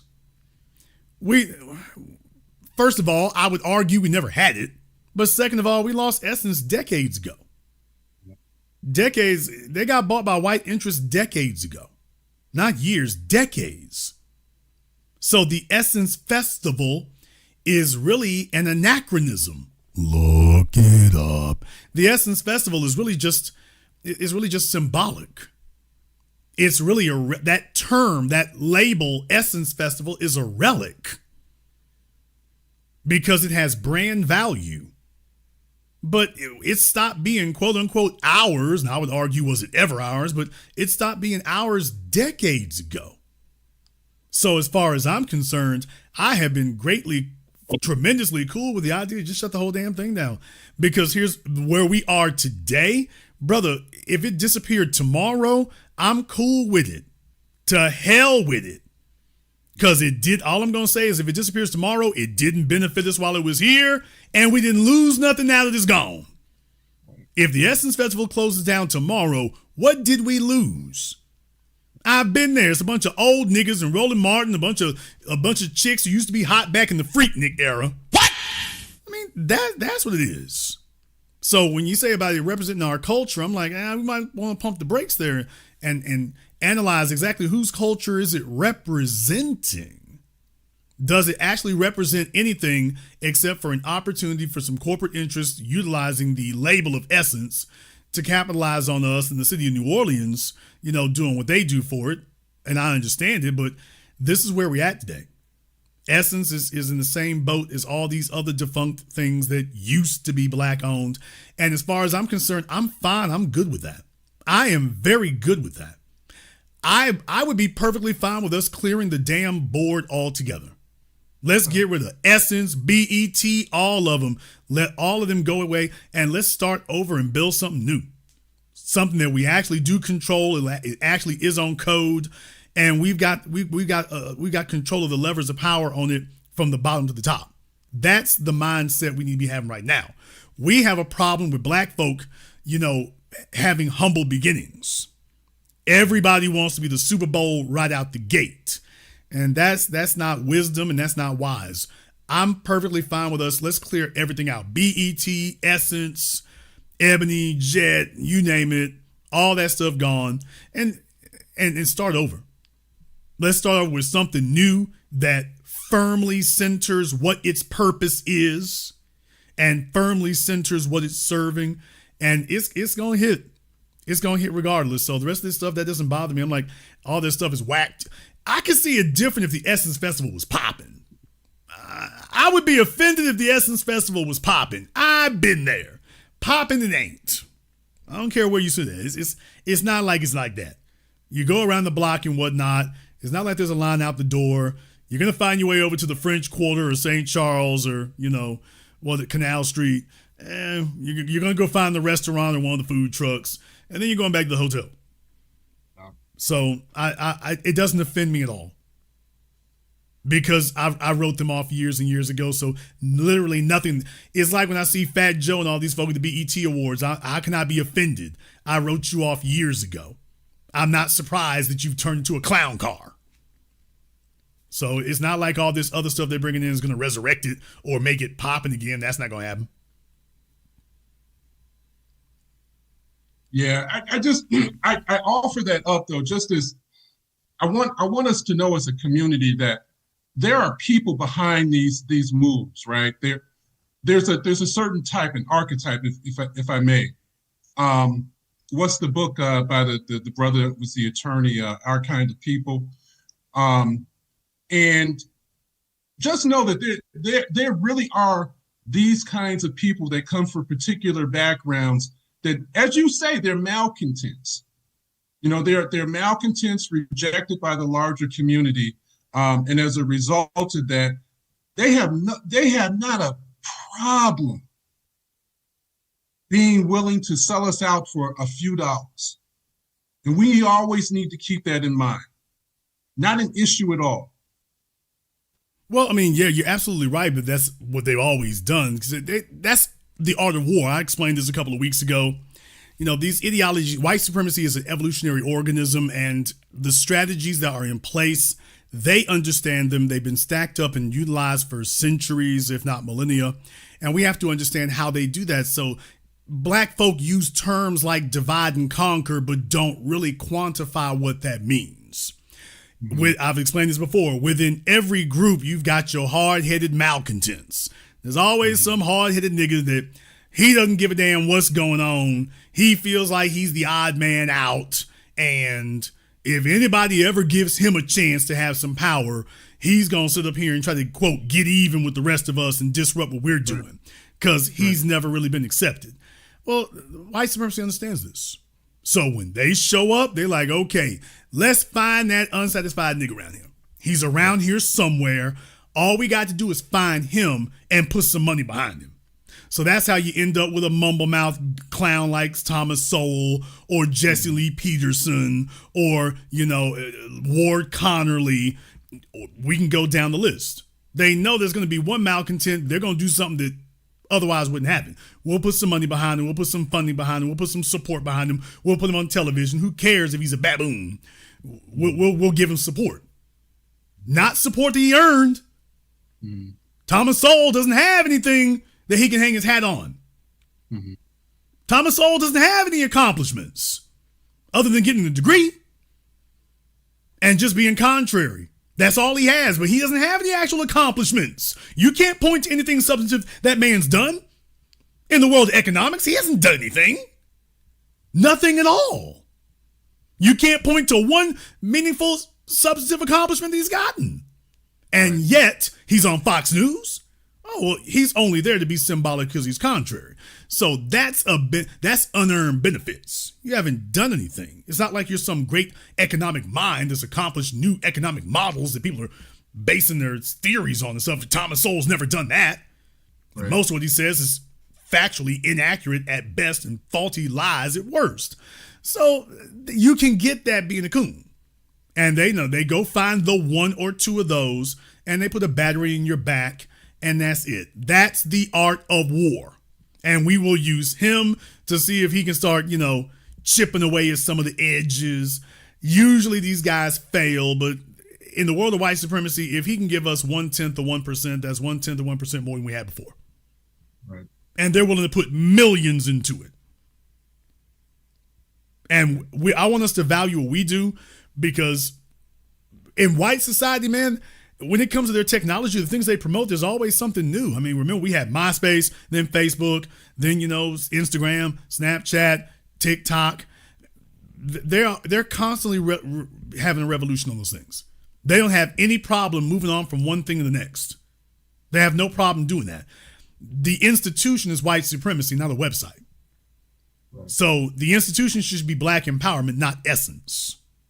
I agree. And when you have that mindset to it, that's eternal. I'll let you have the last word. Yeah, I agree with that. I appreciate that. The institution is white supremacy, and they're constantly innovating. And we need to be doing that though as well. And I say all of this allegedly though too. Let me again backtrack and just kind of CYA. All of this is allegedly, but again, I want for us to understand that there are people in our community who are the ones who have been rejected. There's a lot I think that we underestimate though too, that deals with like sexual value in the marketplace, and a lot of those who are didn't have a lot of romantic opportunities and that kind of thing. These are the kinds of people that are first in line to sell us out. You know what I mean? And we have to keep that in mind. And even like someone like Elon Musk, he's another socially awkward, weirdo type, like you say, that was funded by the government, that received billions and billions and billions of dollars of American corporate welfare. And you see the result of that.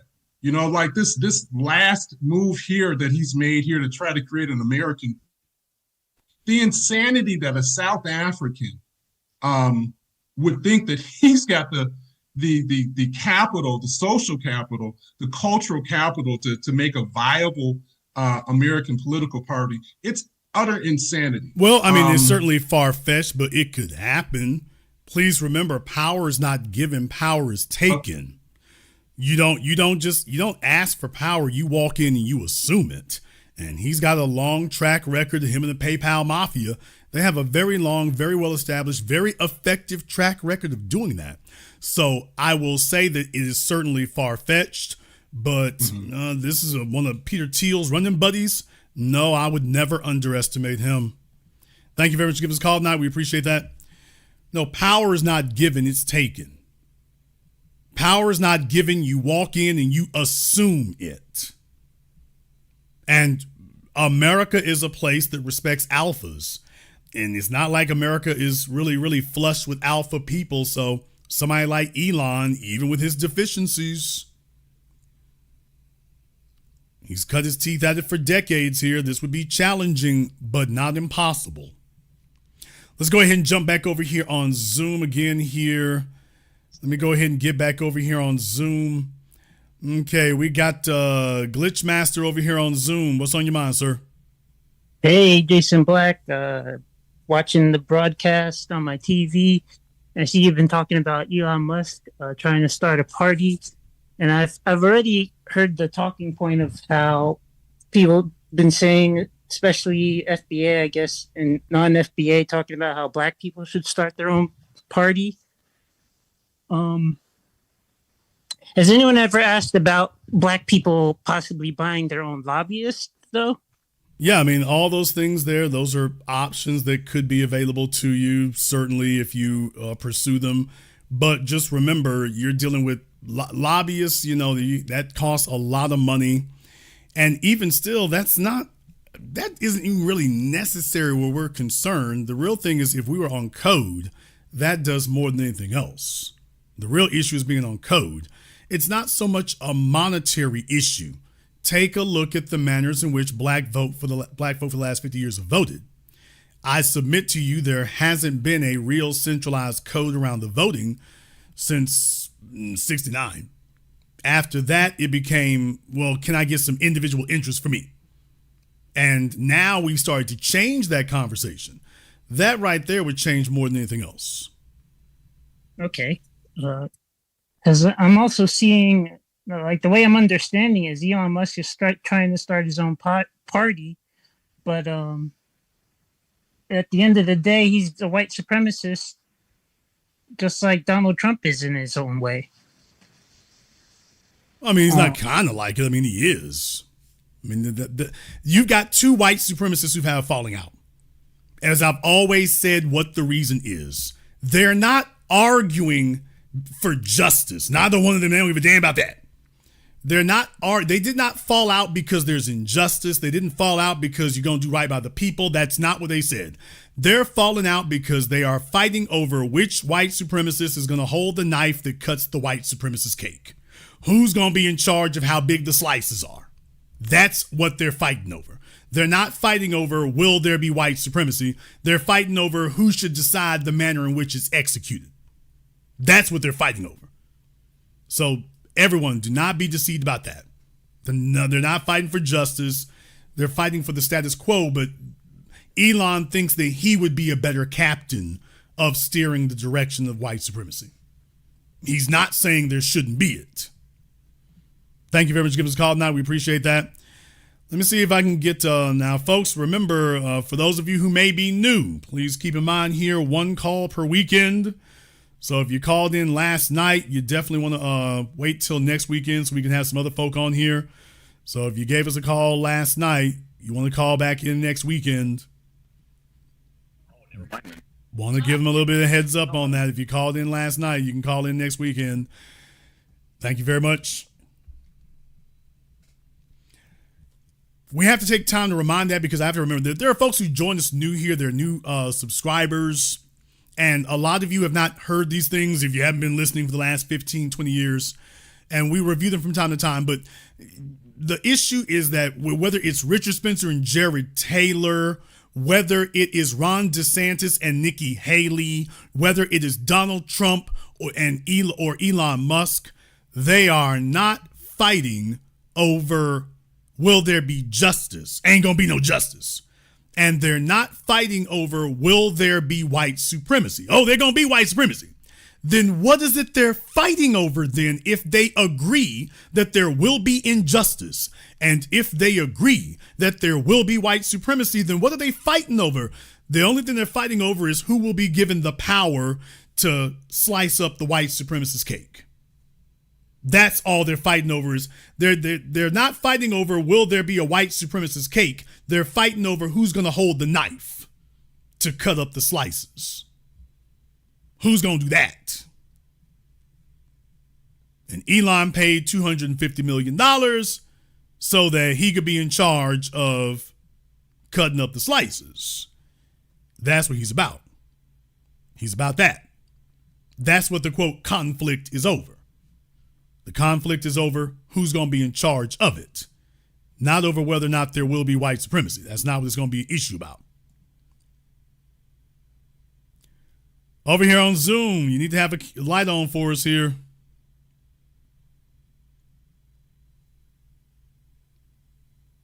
Okay, unmute yourself.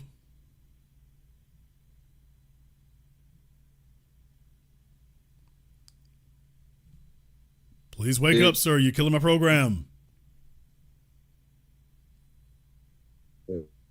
Hello? Okay, you are on, sir. What's Hello? on your mind? I'm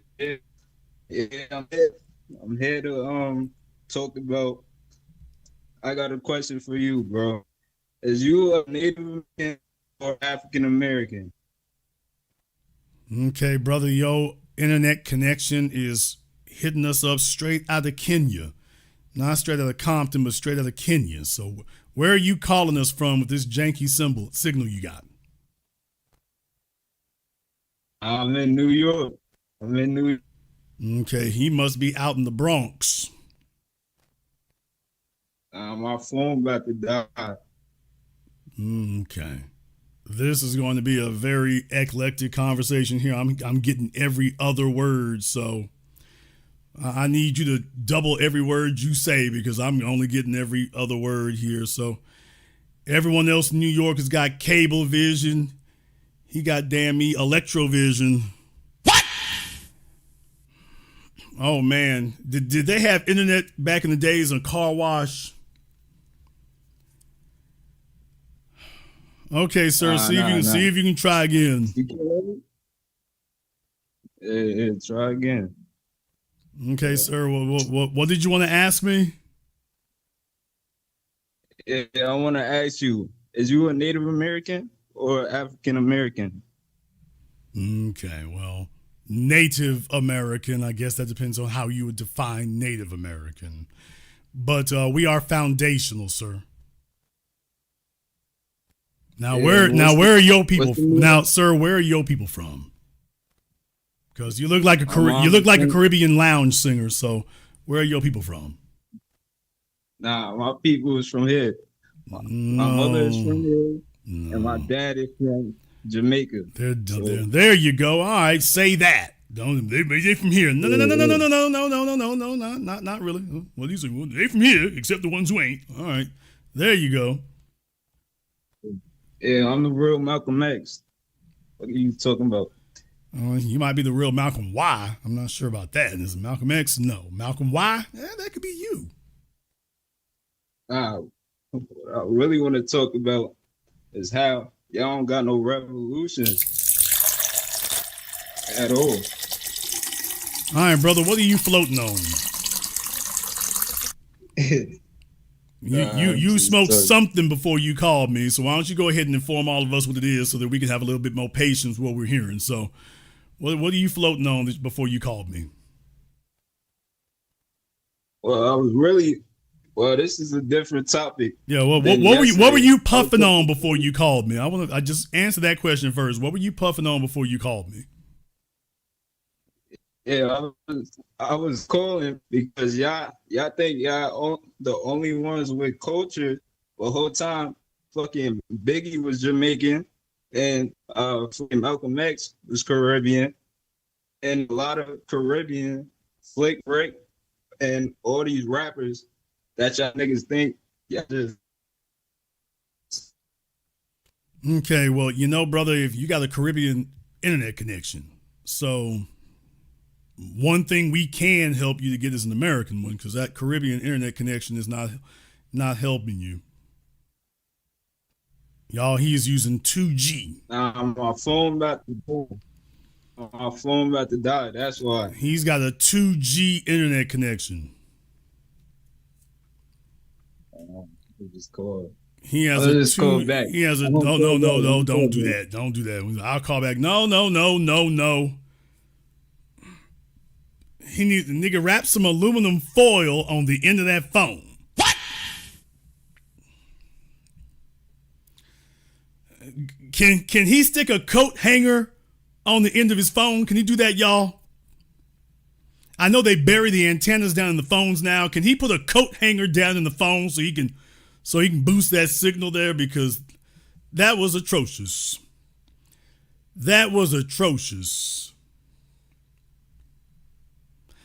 That nigga was on Bahama Mobile. Damn. Oh, he was on Bahama Mobile. He's a lifelong member of Port-au-Prince Telco. The phone's got like 3 active buttons and got a BlackBerry with a couple of broken buttons on it. And I'm like, oh man.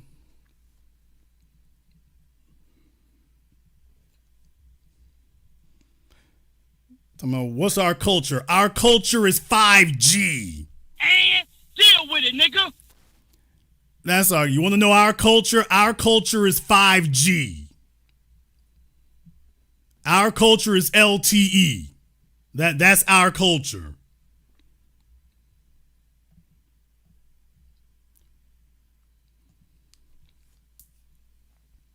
I don't know if I can help him with everything else, but I think I can help him with that last part there. All them folks still running around with their iPhone 4s, and I mean his resolution was bad and everything else. So that iPhone 4 is not gonna make it. Brother, we 10 generations down the line right now. I need you to step the game up. All right, we got AD here on Zoom. AD, what's on your mind? What's good, Jason, bro? I'm so fucking sick and tired of all these damn tethers. For the last 2 weeks, we seen like the military chick from last week or 2 weeks ago.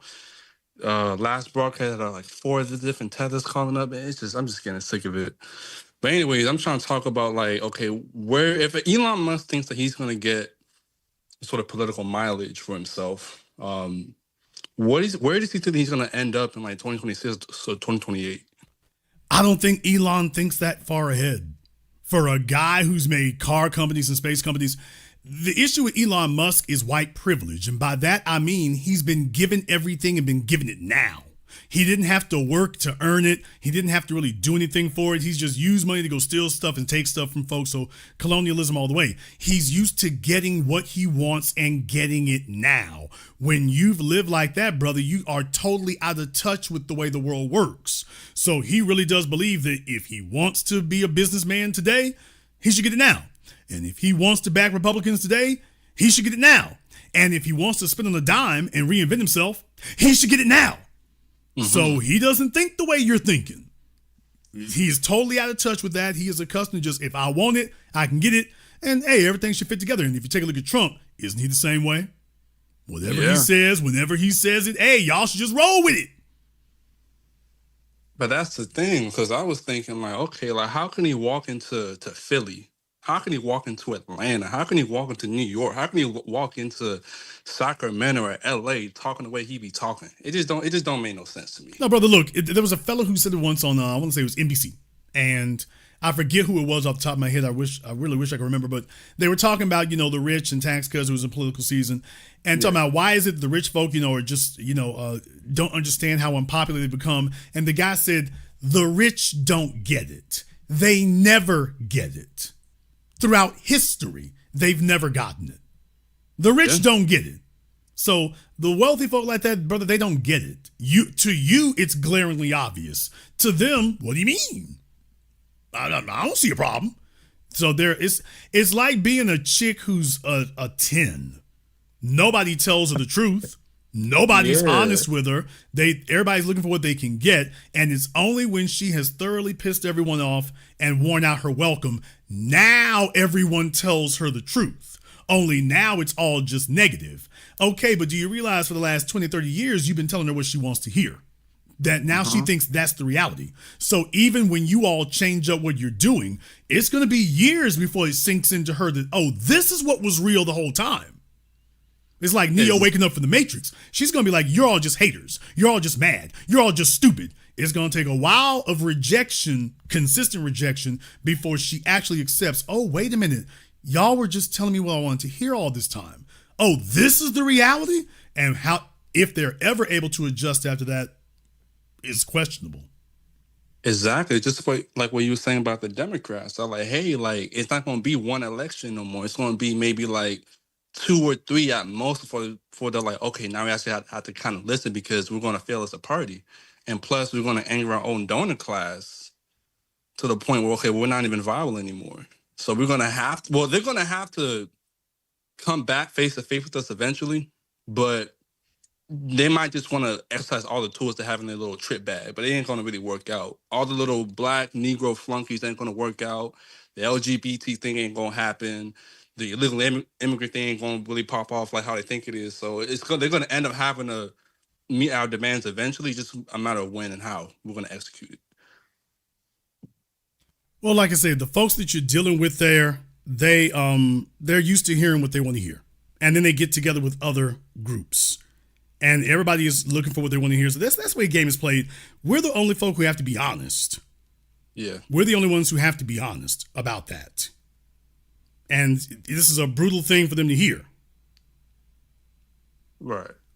And one more thing, it's not really that off topic, but I remember you were talking about Simone Sanders and what was that, Bill Clinton, like back in the 90s, about how they scout these people out when they're young.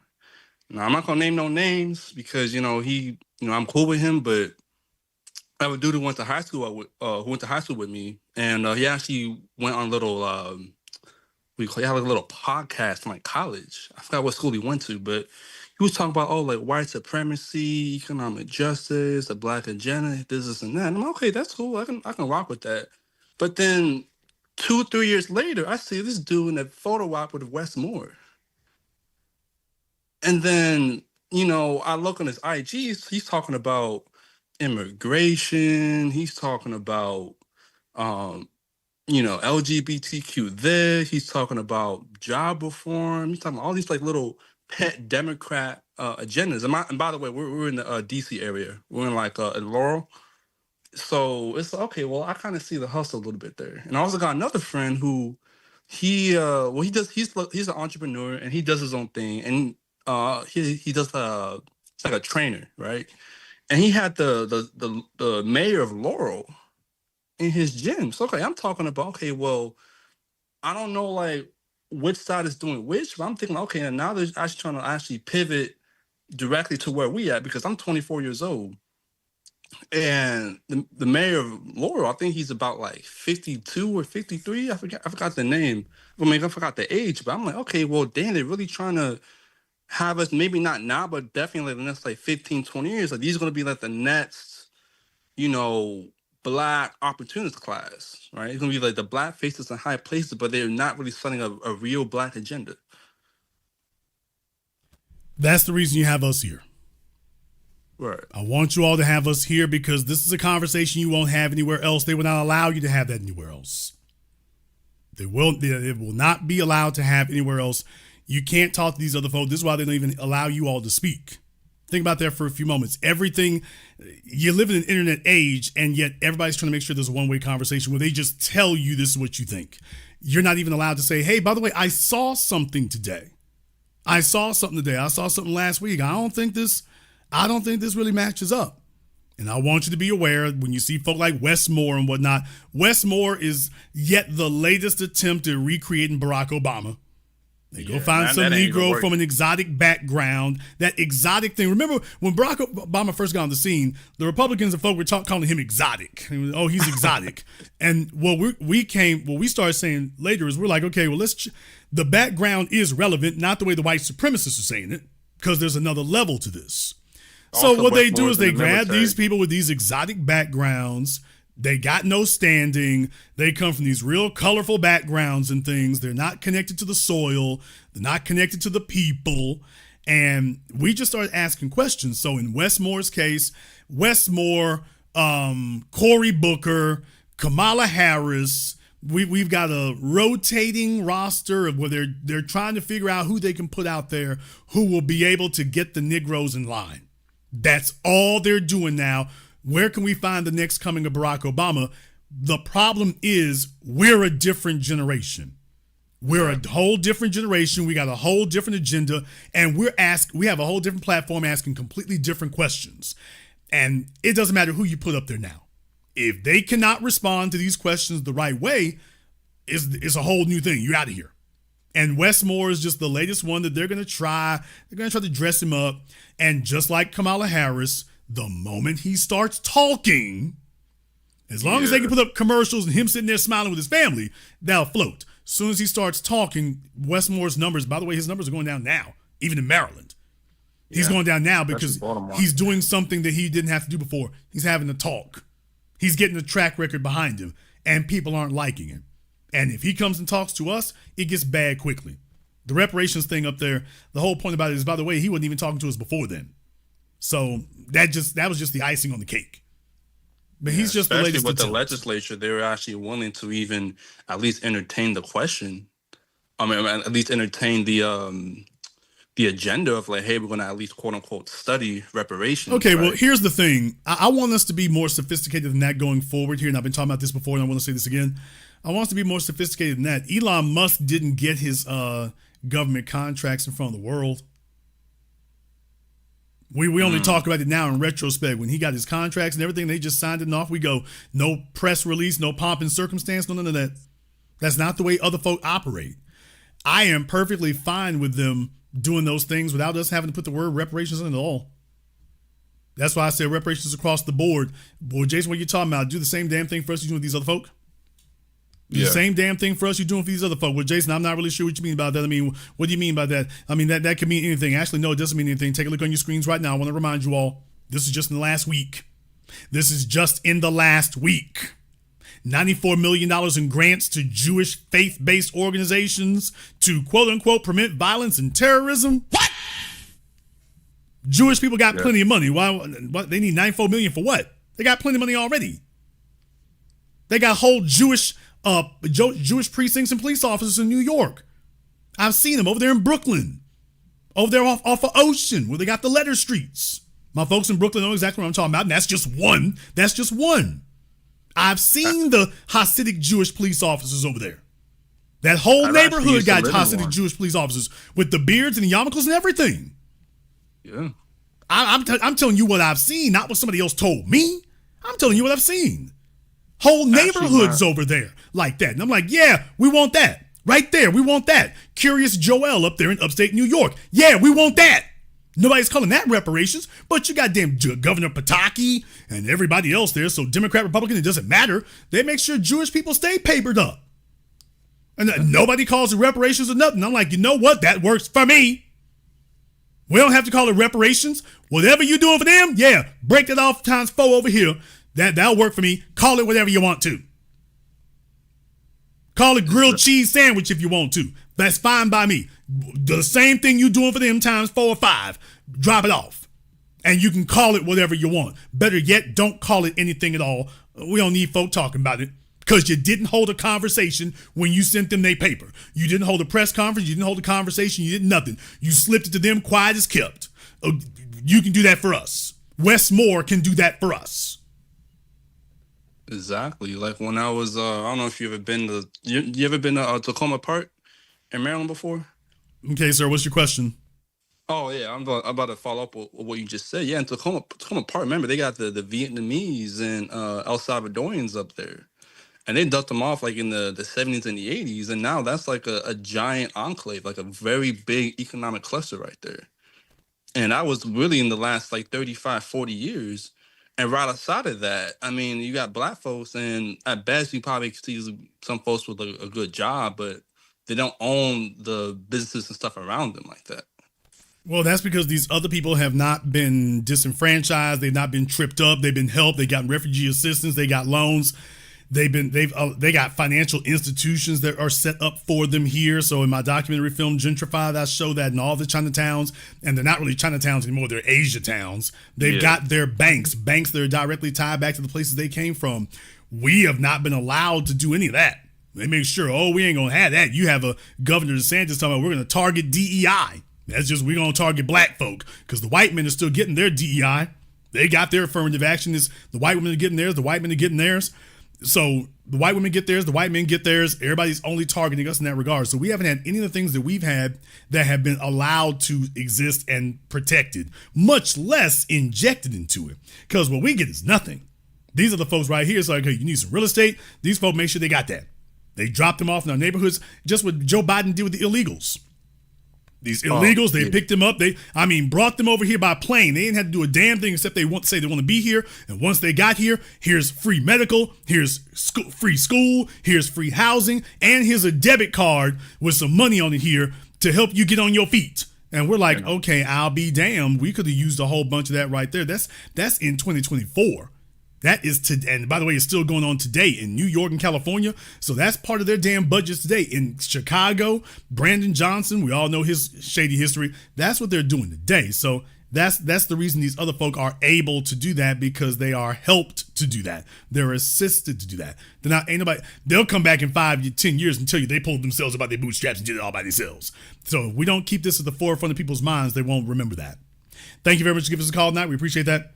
These folks sit up here and craft a new story. But when they come back, when their kids come back and relay the story and the events of the last 5, 10 years, they ain't gonna say a word about the airplanes, the refugee assistance, the free food stamps, the free housing, the luxury hotels they were put up at, the debit cards they were given. They won't say a word about that. You'll be sitting there talking to the children who were brought over here with them, and when they tell you what happened, they're going to leave all that out. They're going to just hit you with the same old lying fantasy story. And we broke into the country. We trespassed into the country with $2 in our pocket. And look what we did just working hard. Were you working hard for the free food, the free medical, the free health care, the free education, the free housing, the free room and board, the free debit cards? Did you work hard for that? Then they'll be like, well, I mean, we didn't stay on it forever. Then it'll shift to that. But when they relay the story to all of us in 5 or 10 years, they're gonna leave all that out. They won't say anything about that. So that is why it is essential for us to keep beating the drum on this. So when these other folk try to tell you about what we're not supposed to get, we're going to remind them, actually, you got plenty already, and you were not supposed to get that. You actually got ours. So we've been tacking that onto the bill of what we supposed to get, on account of the fact you've already gotten yours, which was actually ours. So we have to keep reminding you of that. The Essence Festival will not have this conversation. The Breakfast Club will not have this conversation. Rolling the Bowling Ball will not have this conversation. Angela Rye and friends will not have this conversation. They're not going to talk about that at all. They will not have this conversation at all. So we're going to have to just keep this being a rolling thing that we remind people about over the years, just like Trayvon Martin and everything else. We have to keep reminding people about the Kyle Rittenhouses. We have to keep reminding people how these things unfolded, because people's memories are short. They get flooded with information. They get flooded with things pulling at their attention. And if we don't continuously refresh people and remind them, we're going to wake up in 5 years with folk telling you and your kids that they didn't get any assistance, that they came over here and did it themselves. Like, no, you're one of them thieves who came over here and were stealing things. You're one of them. Oh, I didn't know y'all kept up with that. Then all of a sudden they won't say nothing. And let me tell you what happens next. When you start pointing out that they're among the group who was stealing benefits and didn't build nothing, then they're going to start turning into Republicans. Damn! You see the Cubans down there in Florida. The Cubans showed up in Florida. They showed up in Florida. They got their refugee assistance. And take a look at them now. They showed up in Florida. They got their refugee assistance. And take a look at them now. Well, they're not saying anything about the assistance they got. They're not saying nothing. They're trying to make you think that they showed up over here and that somehow mystically, magically, running from Fidel Castro, that they were able to magically create an enclave for themselves. Like, dude, if you don't stop talking crazy, nobody gets anything done in America without money. Somebody gave you some. That's what happened there. Somebody gave you something. And now you sitting up here lying to us. As soon as we let them know, hey, we know about the wet foot, dry foot thing. Oh, now we Republicans. Now we Republicans. So that's what they'll do when too many of us start questioning them, and everywhere they go, they start hearing that. That's what they're going to say then. They're going to say that then. As soon as we start bringing that up and whatnot, they run to 2 or 3 folks saying, yeah, man, we know what's going on. Then they're going to say, well, vote DeSantis. We're voting for DeSantis. No DEI. We're voting for DeSantis. It'll be that. As a matter of fact, it already is. As a matter of fact, it already is.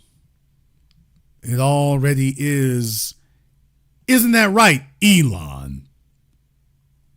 Yeah, just as soon as they get things the way they want it to be, all of a sudden, I was Republican now. As soon as they get things where they want it to be, all of a sudden, they're going to flip on you. And all of a sudden, they're going to be telling you about how we need to control budgets. Is then going to flip over and be, we need to control budgets. We don't need to be giving out all this free money. Why do I have to pay for something somebody else did, but you got us paying for you to bring yourself over here illegally as soon as you get on your feet? Wait a minute, why I got to pay for things I didn't do? Really? So just understand the way that goes. Just understand the way that goes. As soon as they get themselves solidified, then they're going to come back and tell you what wonderful things they did. Y'all know this Elon Musk, since now he's run afoul of everyone, now they want to throw all them government contracts in his face and tell him about how he was given the wealth he has. Okay, but the dominant society wasn't saying this over the course of the last decade. The Black Channel was. This microphone was. All of you here with me, you were saying all of this over the course of the last decade. But the dominant society didn't have a problem with Elon Musk's subsidies and all the money he got until he started acting the way they didn't like. Now they want to throw those subsidies in his face. Where were they a decade and a half ago when we were doing it? Now they want to talk about Elon Musk and South Africa. Well, you see, we've been talking about Elon the Afrikaner now since the beginning. The dominant society did not raise his South Africanness, to the extent he has any, as a negative until the last 6 months. Now it's a negative. Now they want to talk about where he's from as a negative. Oh, now you want to do it. Because when we were doing it for the last decade, you told us y'all niggas need to shut up. They don't matter. Now it's a talking point. Okay. Now we need to pay attention to it. It's very interesting because we were paying attention to it the entire time. The rest of these folk were not. There's your difficulty. The rest of these folk were not paying any attention to it at all. I mean, they knew about it. Don't get me wrong. They knew. They were just like, yeah, we're not going to say anything. All right, I got a caller here on Zoom here. Caller on Zoom. I need you to make sure you have your camera and your microphone turned on. I'll give you 5 seconds for that or permanent vacation. So I got a caller here on Zoom. You got 3 seconds here to go ahead and make sure you have your camera and your microphone turned on, or we're just going to figure that you've fallen asleep and permanent vacation. Caller, last try. You need to make sure you have your camera and your microphone turned on, or we're going to have to go ahead and let you go here.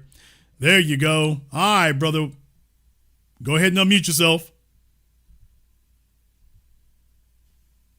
I don't know. I got updated. Sorry about that, Jason. I just got updated on Zoom and everything was just. You're on, sir. What's on your mind? Yeah. I actually wanted to contact you last night about what was going on, especially when that last gentleman who happened to be Caribbean was talking about reparations and everything. But going on with today's topic, yeah, the best thing to do right now, especially when Donald Trump took away the Supreme Court's ability for injunctions, this is the best time to actually solidify and codify each state initiative. While we're not worried about anybody else's movement or anything else, this is our best time to actually go after and codify. Go to all these city council meetings and everything, and show up there and let them know that we're not going anywhere. While they're worried about, well, they're showing the deportations and talking about all the stuff Trump is doing. This is our best time to solidify our power base, even without even though we still need monetary support and resources. But without that, we can organize and solidify our power here while all this stuff is going on, while all this chaos is happening. If they're not looking at us, it's the best time to start making our best moves. But getting back to what I really wanted to get on last night when that Caribbean guy came on there and was talking about why. Oh, I'm not sure. Well, let me go ahead and address that real quick. To an extent, that is possible if something's on the agenda. However, right now, the real thing is that they're going to come to us. Right now, they're trying to figure out what they want to do, so they're going to come to us. Brandon Johnson, I mean, like I say, the rest of them, they're going to come to us. They have to come back by here. Folk can talk real stupid and real strong after they've won an election. They're in trouble when they're looking at trying to win another one. So Lori Lightfoot had to learn that. Brandon Johnson has stunk things up so badly that, that's the only thing anybody wants to talk to him about. So in that regard, brother, they're going to come to us. The real thing is that when that does happen, we have to make sure that we are on code on what it is our agenda is. But they're going to come to us. Yeah, yeah, that's what I mean. I know they're still going to be looking at us, and I know they're going to be cutting and telling us like we need to do A, B, C, D, and everything. But I'm saying while we have this time, and there's all this case law, this is our best time to codify to make sure we are a one issue, two issue voting group, reparations and the Black agenda. We don't have to say anything else. That's what I mean by that. Right, but right Even now, if if they're not voting on anything or running for anything right now, remember especially if you're talking about like the Democrats, they're really de-empowered right now. They don't have any real power or authority, state, local level or whatever. They're really hanging on by a thread. So the real thing is they're just going to try to lay low in between the election. You're not going to really get a whole lot out of them until it's time to start voting. So that's why we're staying on topic as far as discussing with ourselves to keep reminding ourselves, okay, they're going to come back around. The reason that they're so quiet right now is because it's like an ugly chick who everybody let her know how ugly she was. Nobody danced with her. She's really trying to figure out what she's going to do to make this comeback because y'all let her know why you don't like her. And she's trying to figure out, okay, what move do I need to pivot on here to try to change that? So they're going to try to lay low, hope that you've had enough other things happen in your life that you prioritize some other things, and then they can see if they can re-debut themselves. That's what we need to be looking for. Everybody's laying low right now. They're not going to try to move on anything because they don't want to give us anything.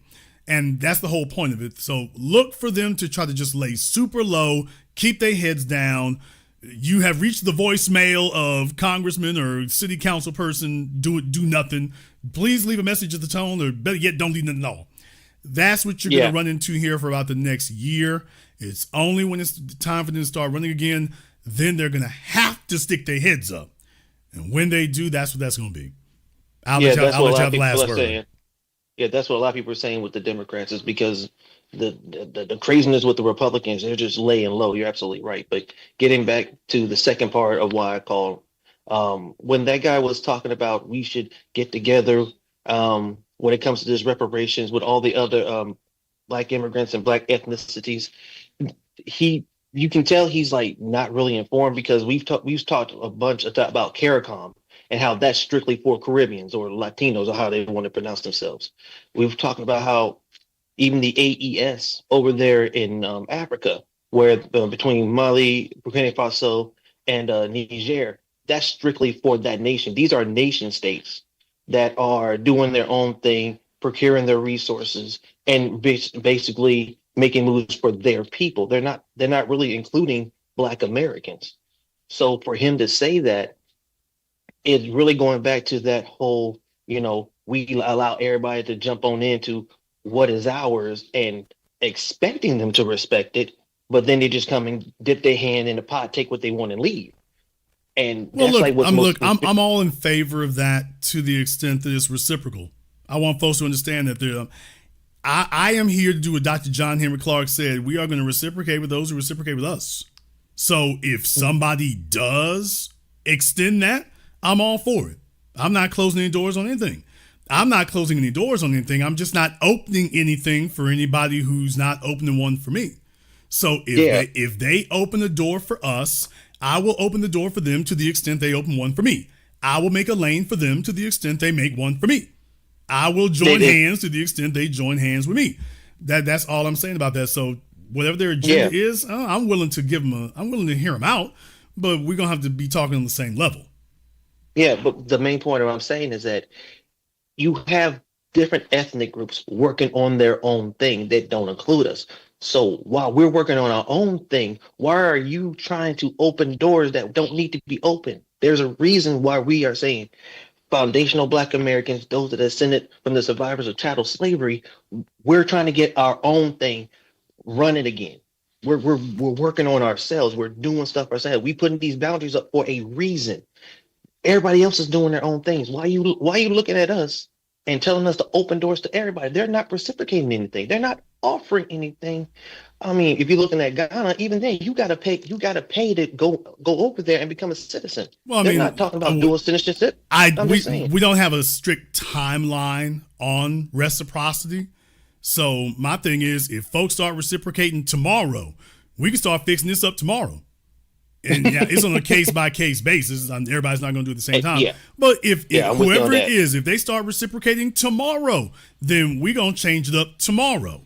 If they reciprocate next week, we'll change it up next week. So this is not we're going to leave them on the shelf for 5 or 10 years. It's just, okay, we're going to leave you on the shelf until. Well, until when? Until the behavior changes. So you can do this next week. You can do this next year. You can do this never. But the bottom line is the only thing we're doing now is just saying, hey, going forward, we're going to take a play out y'all's book. We are going to keep this up until the behavior changes.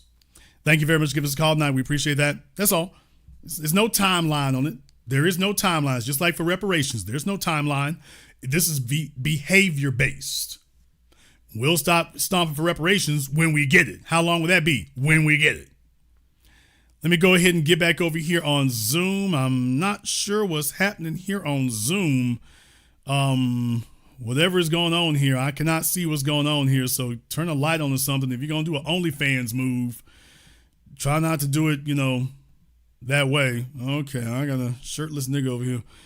All right, brother, why do you look like Junkyard Dog with no shirt on? What? Damn! Turn your mic on, bro. Y'all, I got Robin Harris. Oh boy, y'all know y'all's unemployed uncle. Oh, he got on the phone for me here. Okay, brother, I'm see if I can help him out. You got to unmute yourself. I want to hear what his voice sounds like. Hey, brother, GBA. Unmute yourself. Okay, try taking that headphone off. Yeah, try to unplug it. See if you can take that off and see if that helps. Sometimes folks have issues when they try to go through microphones and things, and it might want you to just go through. Can you hear me now? There you go.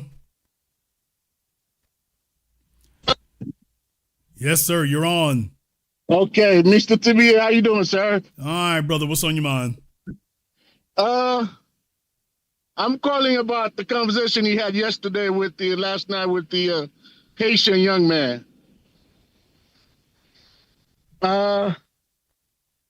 I'm calling you to say that I understand your talking point, and I know it's coming from a good place because it hurts you to see that you here and these black people that looks just like you are being mistreated in the manner of which they are.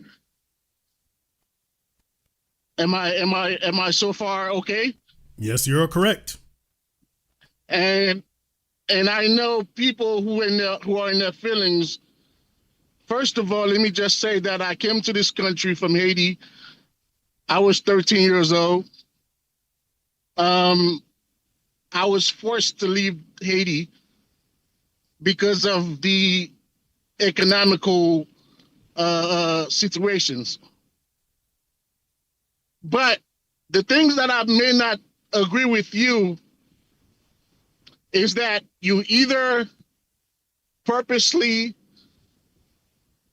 speaking in the manner of which you do speak, or you misinformed as to how powerful the white supremacists are.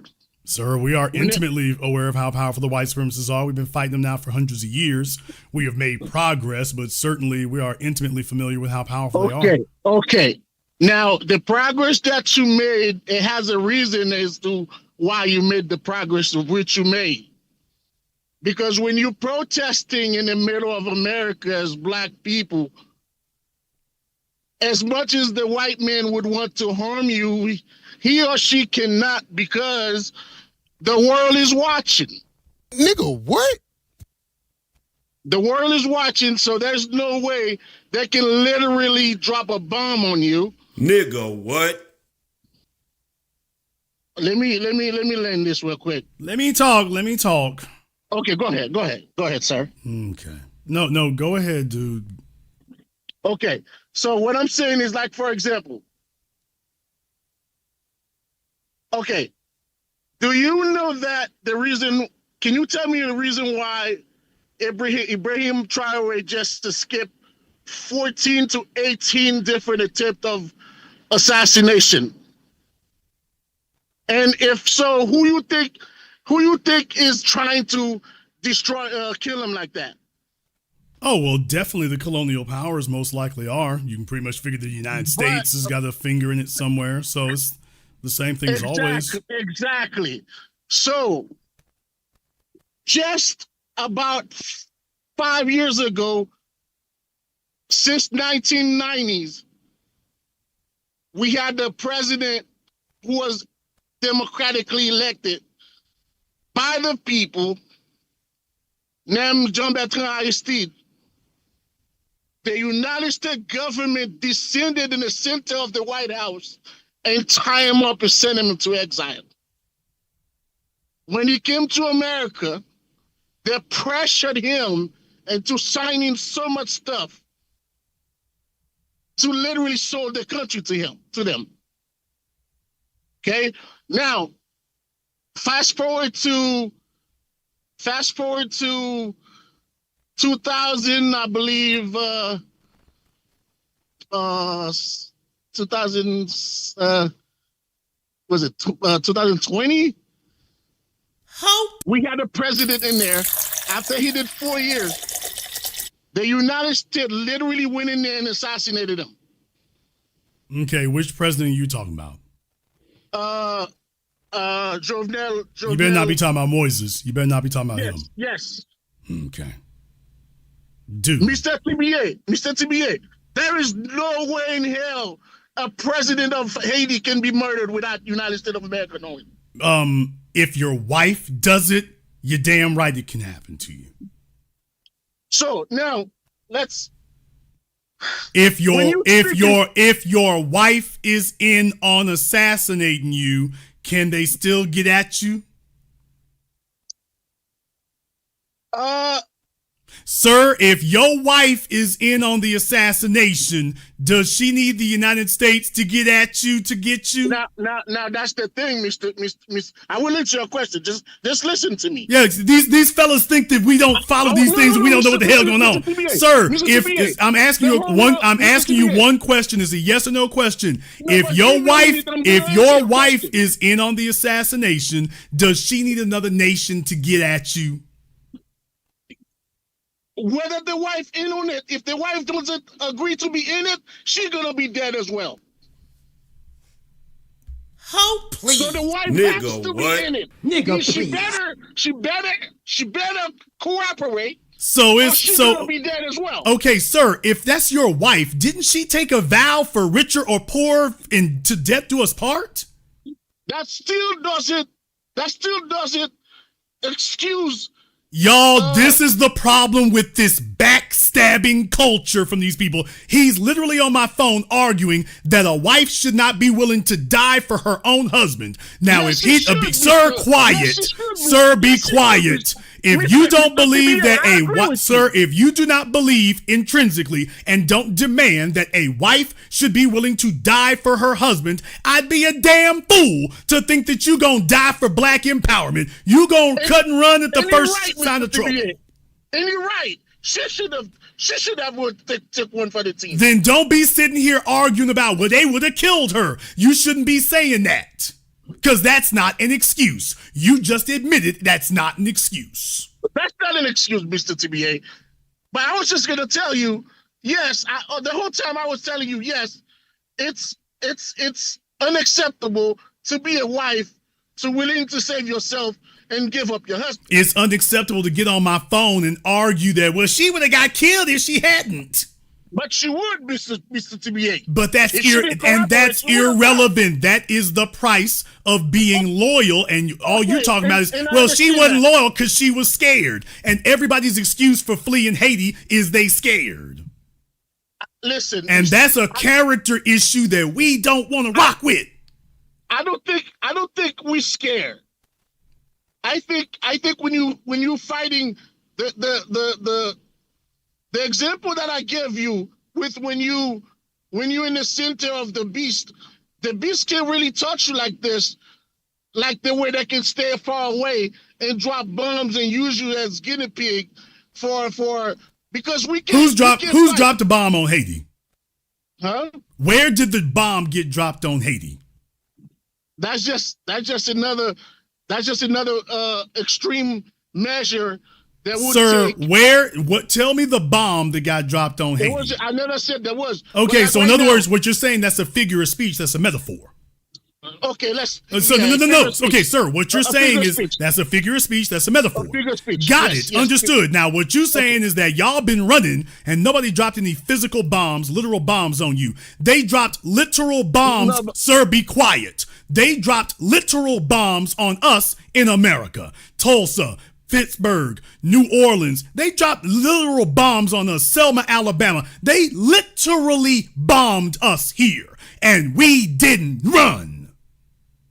That's the difference. There's still a 9 to 10 million Haitians living in the country still, sir. But sir, they didn't drop any literal bombs on y'all to get you to run.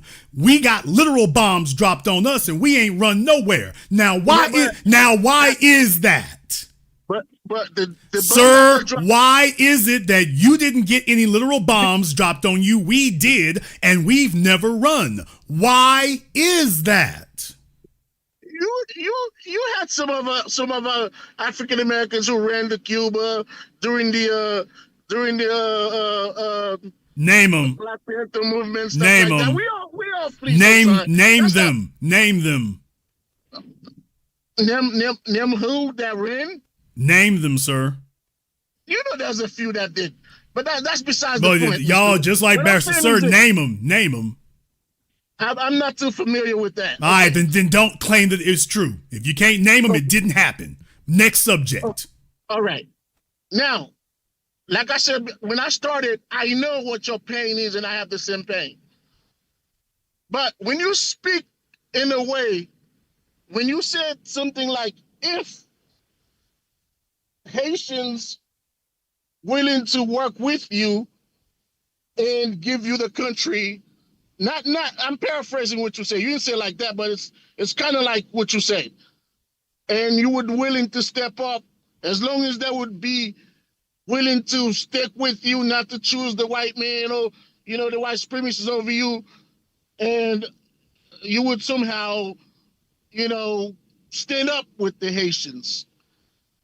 I would like you to tell me, is there something that I know, is something that you know that I don't know? And if you do have the shelter of which somehow how Russia can sign a deal with Burkina Faso where they can protect them. But Russia's not protecting them. Huh? But Russia's not protecting them.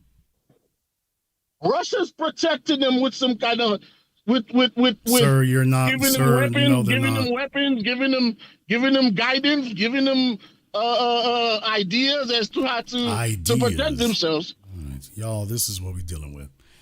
Okay, sir, here's the way this works. The way this works is that unfortunately there are a bunch of people out there who are very adverse to discomfort. And they start making up tons of excuses why they shouldn't have to experience or endure any discomfort. And so they come to the people who have built a place because we were able to endure discomfort until we made a way.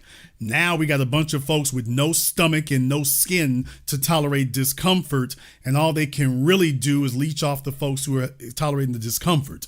So what we need is that we need Haiti to be willing to suffer for Haiti, like we suffer for what we need over here. Until we both become equally adept at that, they can't do nothing for us, because one of us is built for battle and the other one's built to run. Or better yet, one's built for battle, the other one's built for babble.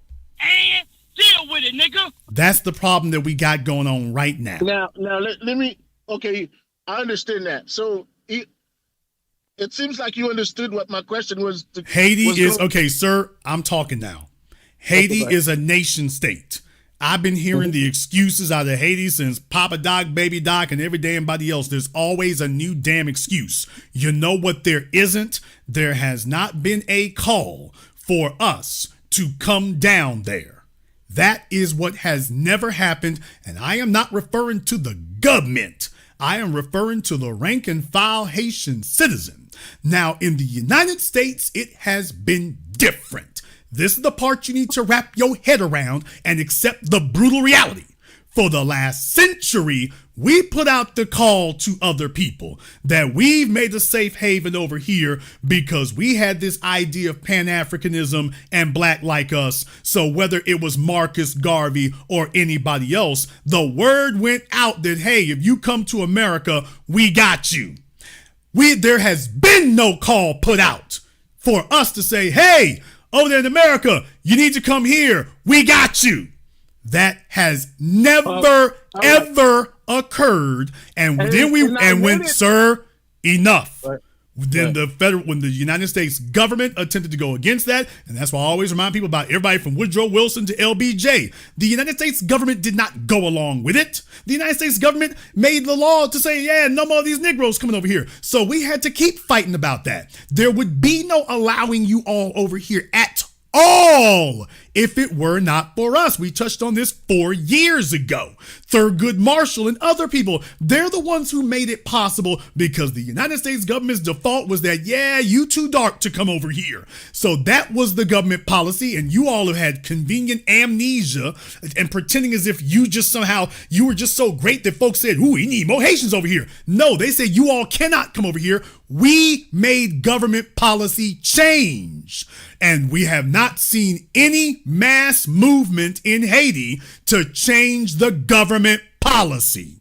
That's the difference. When I see that occur, then I'll start reciprocating.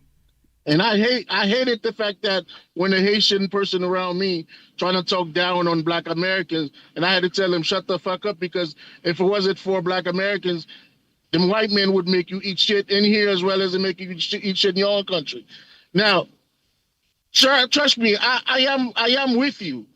Now, what I'm asking you is there organization of Foundation Black American where Haitians can get in contact with? Because right now, for the first time in 30 years, we finally have an opposition that is speaking in the manner of which you're speaking it of. In Haiti?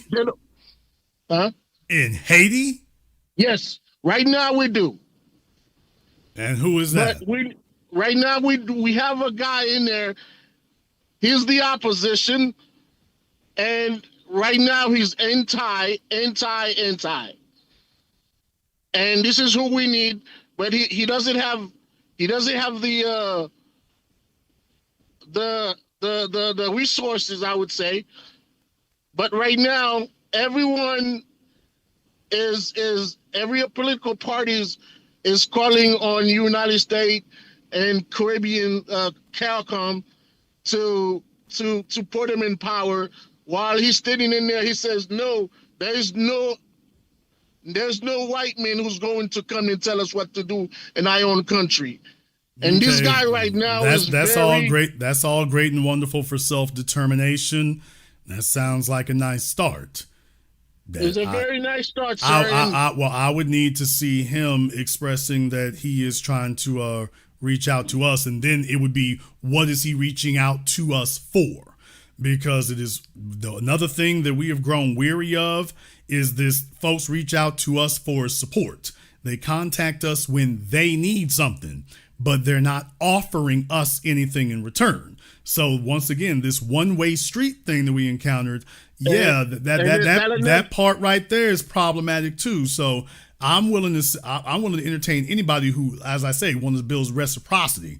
If he's interested in a two-way street and discussing a substantive, concrete two-way street, okay, we can talk about something.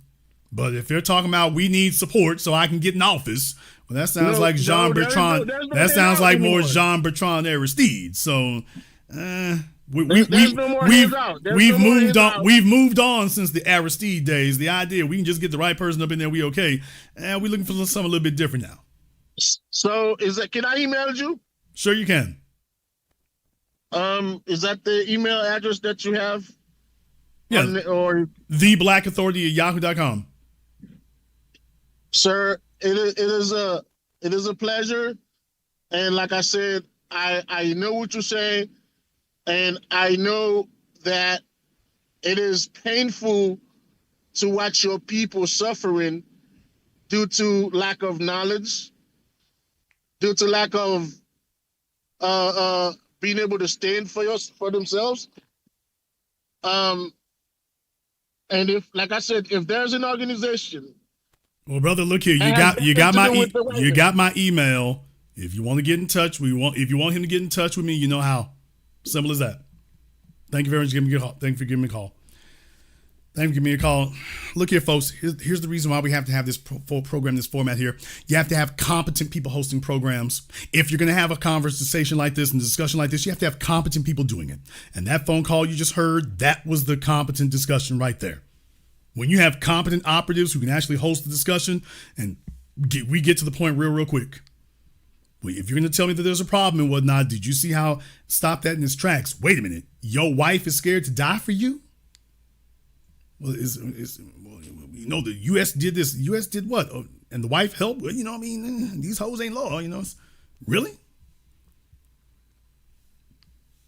Somebody else would have just missed that or sidestepped it or whatever. I'm like, no. Let's talk about what really happened. Let's talk about that. And folks have learned to sit up here and say, well, you know, it's the U.S. government. They do that. And well, yeah, the U.S. government does that, but I couldn't help but notice his wife was sitting right there and said, hey, let me help y'all with that. And if I didn't bring that up, he wasn't going to bring it up. And what I'm saying is that you cannot fix a problem if you will not face the problem. I have been talking about this poison of backstabbing cultures now. This backstabbing culture thing. And I don't say that to be denigrating. I don't say that for that. I'm saying it to say, by the way, do you see what's going on? For them, that's just normal, man. That's just all right. How are you going to have a code of conduct when that goes on? That's just all right. Your own wife. And that's okay. Malcolm X, Dr. King, Medgar Evers, Eldridge Cleaver, Fred Hampton. You didn't hear any of that kind of stuff about their wives. You didn't hear any of that kind of thing about their wives. And they were right there in the line of fire. And you didn't hear any of that about them. Well, you know, I mean, I can't die with this man right here. I mean, you give us good speech and everything, but, you know, let me go see if I can get me somebody else. And that's the definition of on code. And when we're talking to other people about what you have to do to get free, and they're telling us, do you have an option that doesn't risk life and limb? That's the problem right there, is when you're talking to folk and they want the option that does not risk life and limb. Can you find me the risk-free option? Can I do that one? So let me get this straight. We've been over here fighting and dying, and they want an option where they don't have to fight to die. I'm like, okay, if they won't fight and die for themselves, they're damn sure not going to fight and die for us. Brake pedal.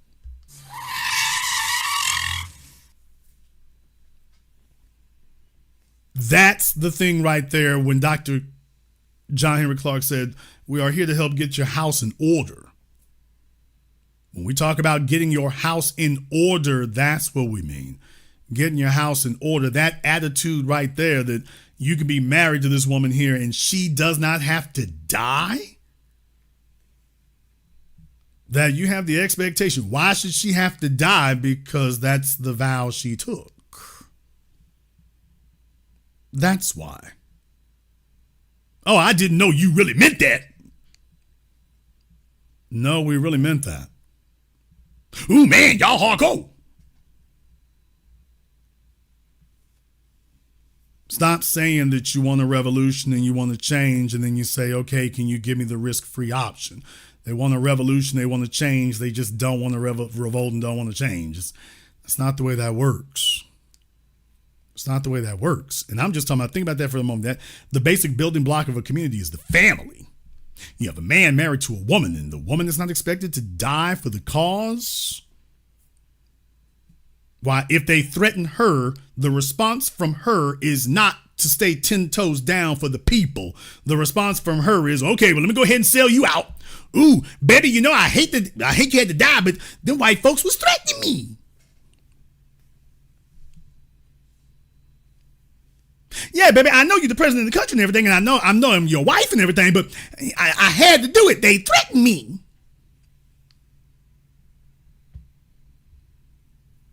And that is an acceptable response. in the backstabbing cultures. And that's the issue that we're like, okay, we got to hit a brake pedal here, because now they're coming over here with us and executing the backstabbing culture thing over here with us. We opened the door and made a lane for them, and now they giving us the backstabbing culture and telling us, well, things just happen sometimes. What was I supposed to do? You were supposed to stand 10 toes down no matter what. That's what you were supposed to do. You were supposed to do that. Furthermore, that's supposed to just be reflexive. That should just be a reflex. That shouldn't even be something that you have to even question. That shouldn't even be something that you have to even question. That should just be involuntary. You should just do that automatically. And what we're saying is that, yeah, that's what we've been running into, man. We talk about white supremacy and they say, okay, we'll fight white supremacy so long as it doesn't threaten us. And we're like, no. That's not the rules. That's not the way that works. Y'all taking all them chances. I didn't come over here to die. I came over here to make some money. See, that's what we get hit with. What I'm saying is that you're not on code until you all the way in. You're either all the way in or you're all the way out. All this, I'm black when convenient. That's why the flag conversation became so important. They black when convenient. Now, if they can get a gold medal at the Olympics, now they're Jamaican. But next time they're black when convenient. And we're just saying, okay, that's not on code. If you black when convenient, then you're not at all. You're not at all. If you're only black when it's convenient, then you're not black at all. And I'm so glad that we've been able to have those kind of conversations so that we can see what the code of conduct is, so that we can let folks know, hey, that needs to get corrected before we can do anything with you. I literally talking about it's all right for the wife and but they threatened her. I mean, what was she supposed to do? They threatened her. Can y'all imagine?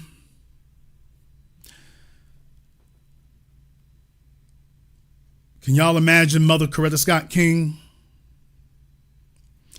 Can you all imagine Mother Coretta Scott King on the phone with J. Edgar Hoover and the FBI?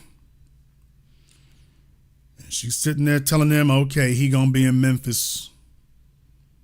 We're gonna be staying at the Lorraine Motel. He gonna be in Memphis there. And just don't hurt me and the babies.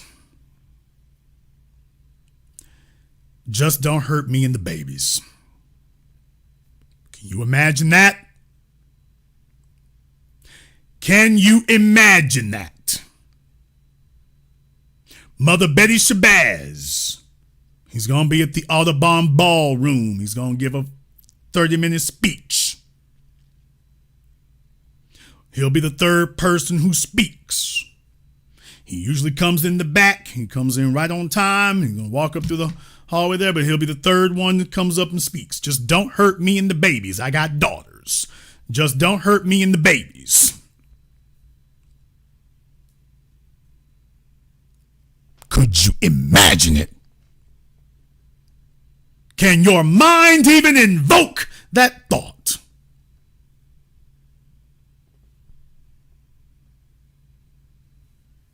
And if you want to know why it is we spend years for that, I've always been down with riders, but I need my folk in the Caribbean and back on the continent to understand there's a reason that y'all been having to be on the run. Riders are few, and the culture doesn't celebrate riders. It doesn't celebrate courage. It doesn't celebrate being on code. The problem is it's every man and every woman for themselves.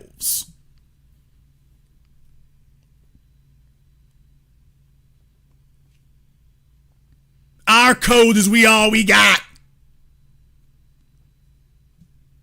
And their code is me for me. And that as difficult and painful as that might be to confront, if you want to know where the root of the problem is, the colonists know that that's the culture they're walking into. They're walking into a culture predisposed to every man and every woman for themselves. And until that gets dealt with and you grapple with it, wrestle it to the ground, grab it around the throat and choke it until it's dead and gone, until you do that, nothing changes. You have to be honest that that's really the culture and that the culture celebrates that. Every man for himself, every woman for himself, me for me, looking out for me.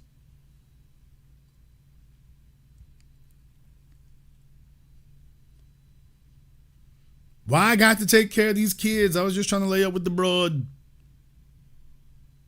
Why do I gotta stay loyal to this dude? There's a white man over there with more money. There's a white man over there with more money.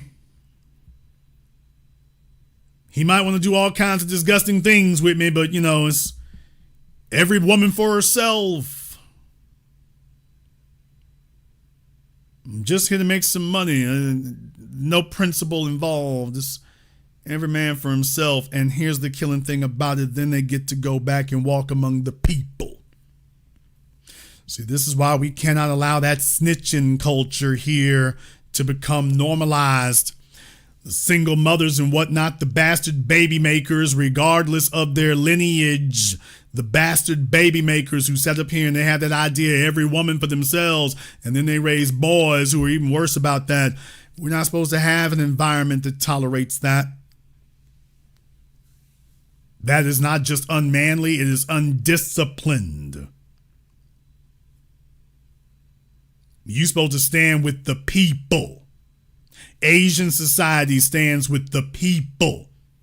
That's why they always have some analog to the Italian mafia. The Italians, the Irish, the Asians, the Arabs, the Middle Easterners. You are accountable to the people. You don't get to say, I was looking out for me.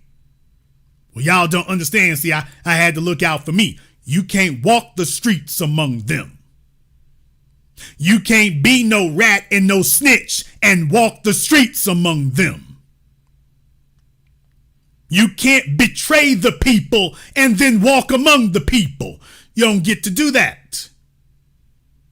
And we are not on code unless we insist on the same thing. Other folks, they come from places where literally y'all can sit up here, betray the people, kill the damn next door neighbor. This nigga in jail for 10, 20 years. He get out and can move right back in the damn house he was in when he killed and raped your kids. They're just sitting there, truth and reconciliation and forgive.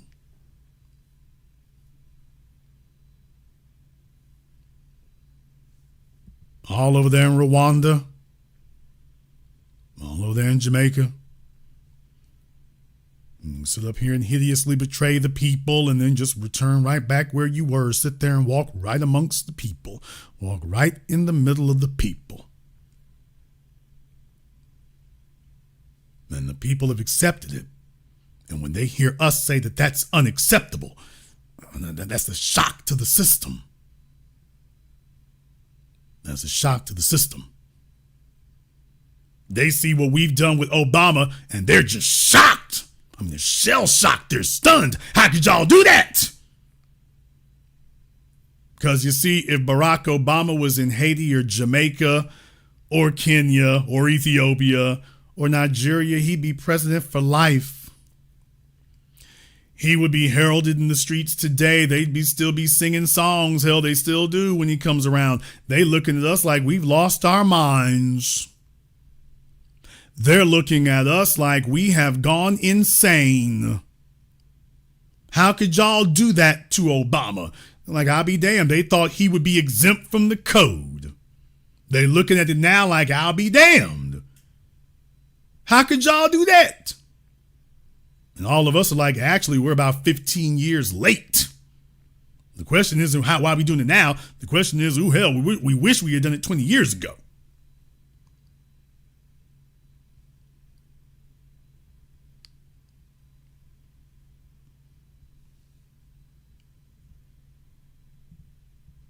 It is essential if you are going to regain the glory of Haiti and the glory of Dessalines and the glory of Bookman Duddy and the glory of Garvey. You are not going to regain that until the culture has a revolution. These were men who became icons because they thought of the people, and the people have sold out their icons thinking about themselves. And until the culture discards that practice, you will not be able to get the colonialists off your back. You will be doing what you're doing right now. You ran them out through the front door, and you've been letting them back in one by one through the back doors. Let me get this straight. You ran the whole army out through the front door, but you've been letting them creep back in one at a time through the back door.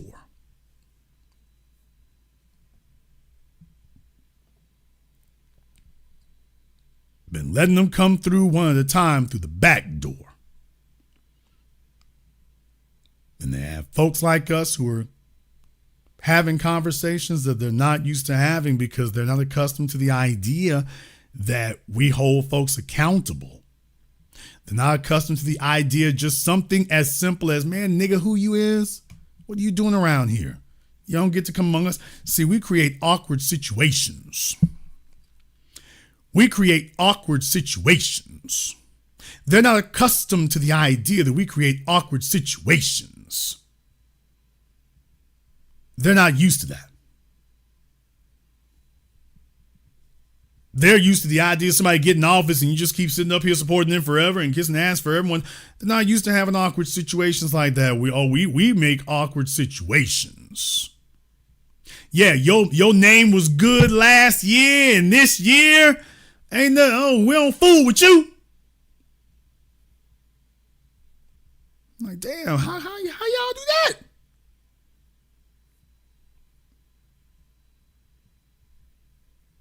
You ain't supposed to do that. Respect your elders. I respect riders, not elders. Oh, I said that. I respect riders, not elders. I respect builders, not elders. I don't care what your age is. You ain't got no stripes. You ain't got no accomplishments. Dirty ass paperwork. No respect. I respect riders, not elders. Your age is irrelevant to me. Your age is irrelevant to me. I don't care if you're 15 or 95. I don't care if you're 22 or 102. If you're a rider, you get respected, period. You don't get to just get old and say, well, I've been breathing all these years, give me some respect. Dude, respect is a product of accomplishment. Getting old is not an accomplishment. Riding for us, that's an accomplishment. And if your years have not been spent riding for us, ain't no respect due for you.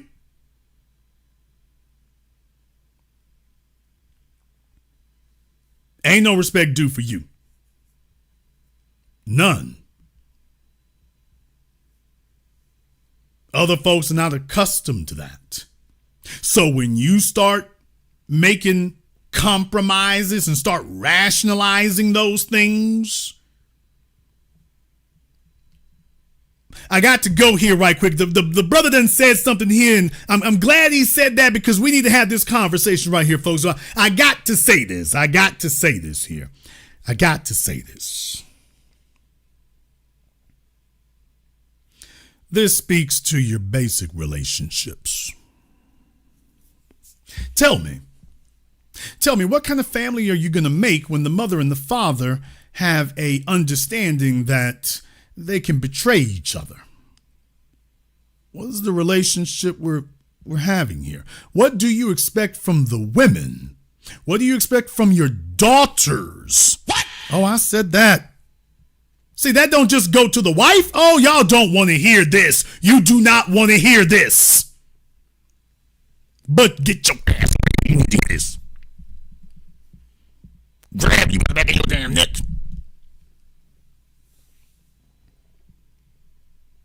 If your wife gets a pass, Your wife can betray you if somebody threatens you. Well, then that also means that your daughter can betray you if the white colonialists threaten her.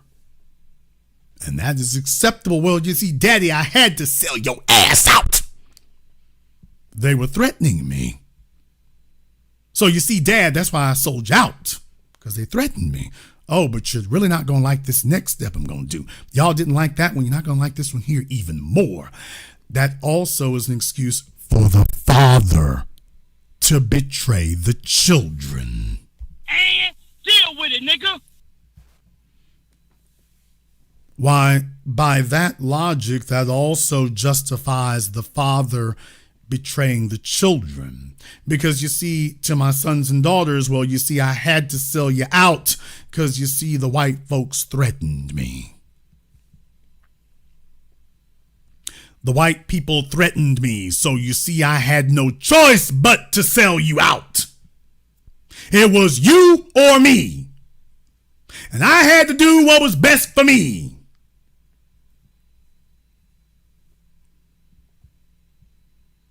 Mama had to sell you out, Mama. Had to do it. Them folks threatened me. What was I supposed to do? They threatened me, Mama. They threatened me. Wasn't nothing I could do. I was scared. Didn't want to do it, but I had to do it.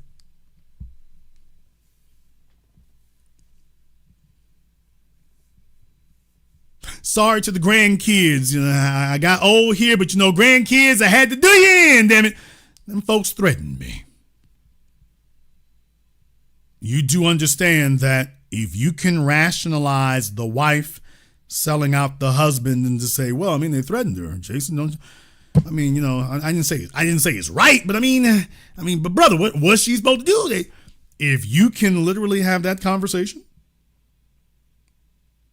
then that means you've condoned that as a society and everybody gets in on it. And this becomes what you expect from everyone. That this is just the way things are and that this is now the new normal. This is now the new normal.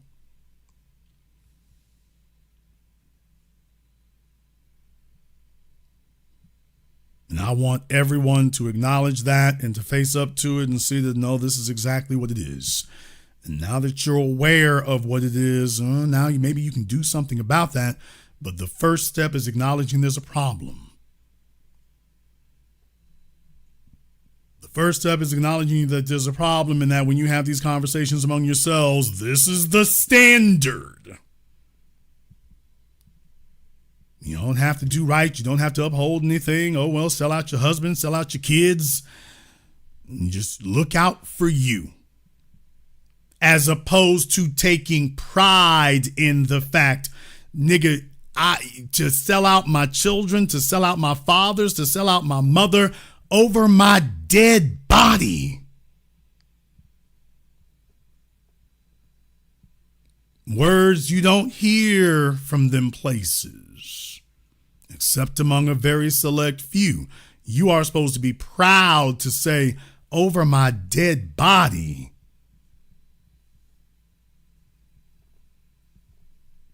And it's probably not going to be mine. And they do not have a pride in saying that. Not as a nation state and as a people. They have not taken a pride in being able to say those words. They've been depending on us to have that kind of grit and to have that kind of steel. They've been depending on us to have it, but they haven't made it a requirement that they have to possess it too. So you're living off of the courage and the valor and the principle of others, as opposed to becoming somebody who accepts and adopts it yourself. And this is why we have to have conversations with the second and third generations. You see, when the second and third generations stay around us long enough, they start to get indoctrinated, they start to get inculcated, they start assimilating into that, and then they start mirroring what we do. And that's why the government keeps bringing in the cowards and coons to try to replenish the coon supply, because when they stay around us long enough, they're like, I'll be damned. Now you can hold your head high. Now you can have principle. Now you can tell folks that you got a track record you can be proud of. That's how they end up when they're around us long enough. Like, damn, it's good to be able to hold your head up like a man or like a woman and not have to be talking about all the shameful things you did. You don't have to sit up here and start splaining away because you was bedwenching and defending Daniel Penny and Kyle Rittenhouse and George Zimmerman and any damn body else there. You don't have to sit up here and be Candace Owens. See, Candace Owens has a lot of nightmares going on. You see, that's a track record that you cannot be proud to look back on. Your psyche just cracks completely, and now you just have to be this damn pariah walking around, you see, when you don't have to live that way. When you can take a look at your legacy and you can be proud of it because you were proud of the fact that you knew that your legacy was written in blood. That's a new concept. They don't take it that seriously. That's why you get up and run, because you're like, hey, I'm willing to write my legacy. I'm not willing to write it in blood. Ours was written in blood.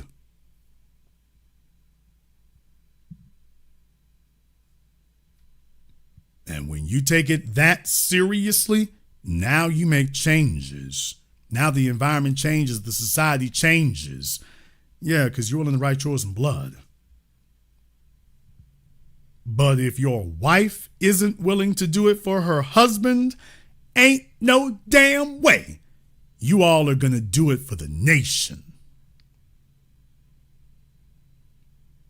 Neither the children, nor the fathers, nor the mothers. And that's real talk. We're going to go ahead and wrap things up here tonight.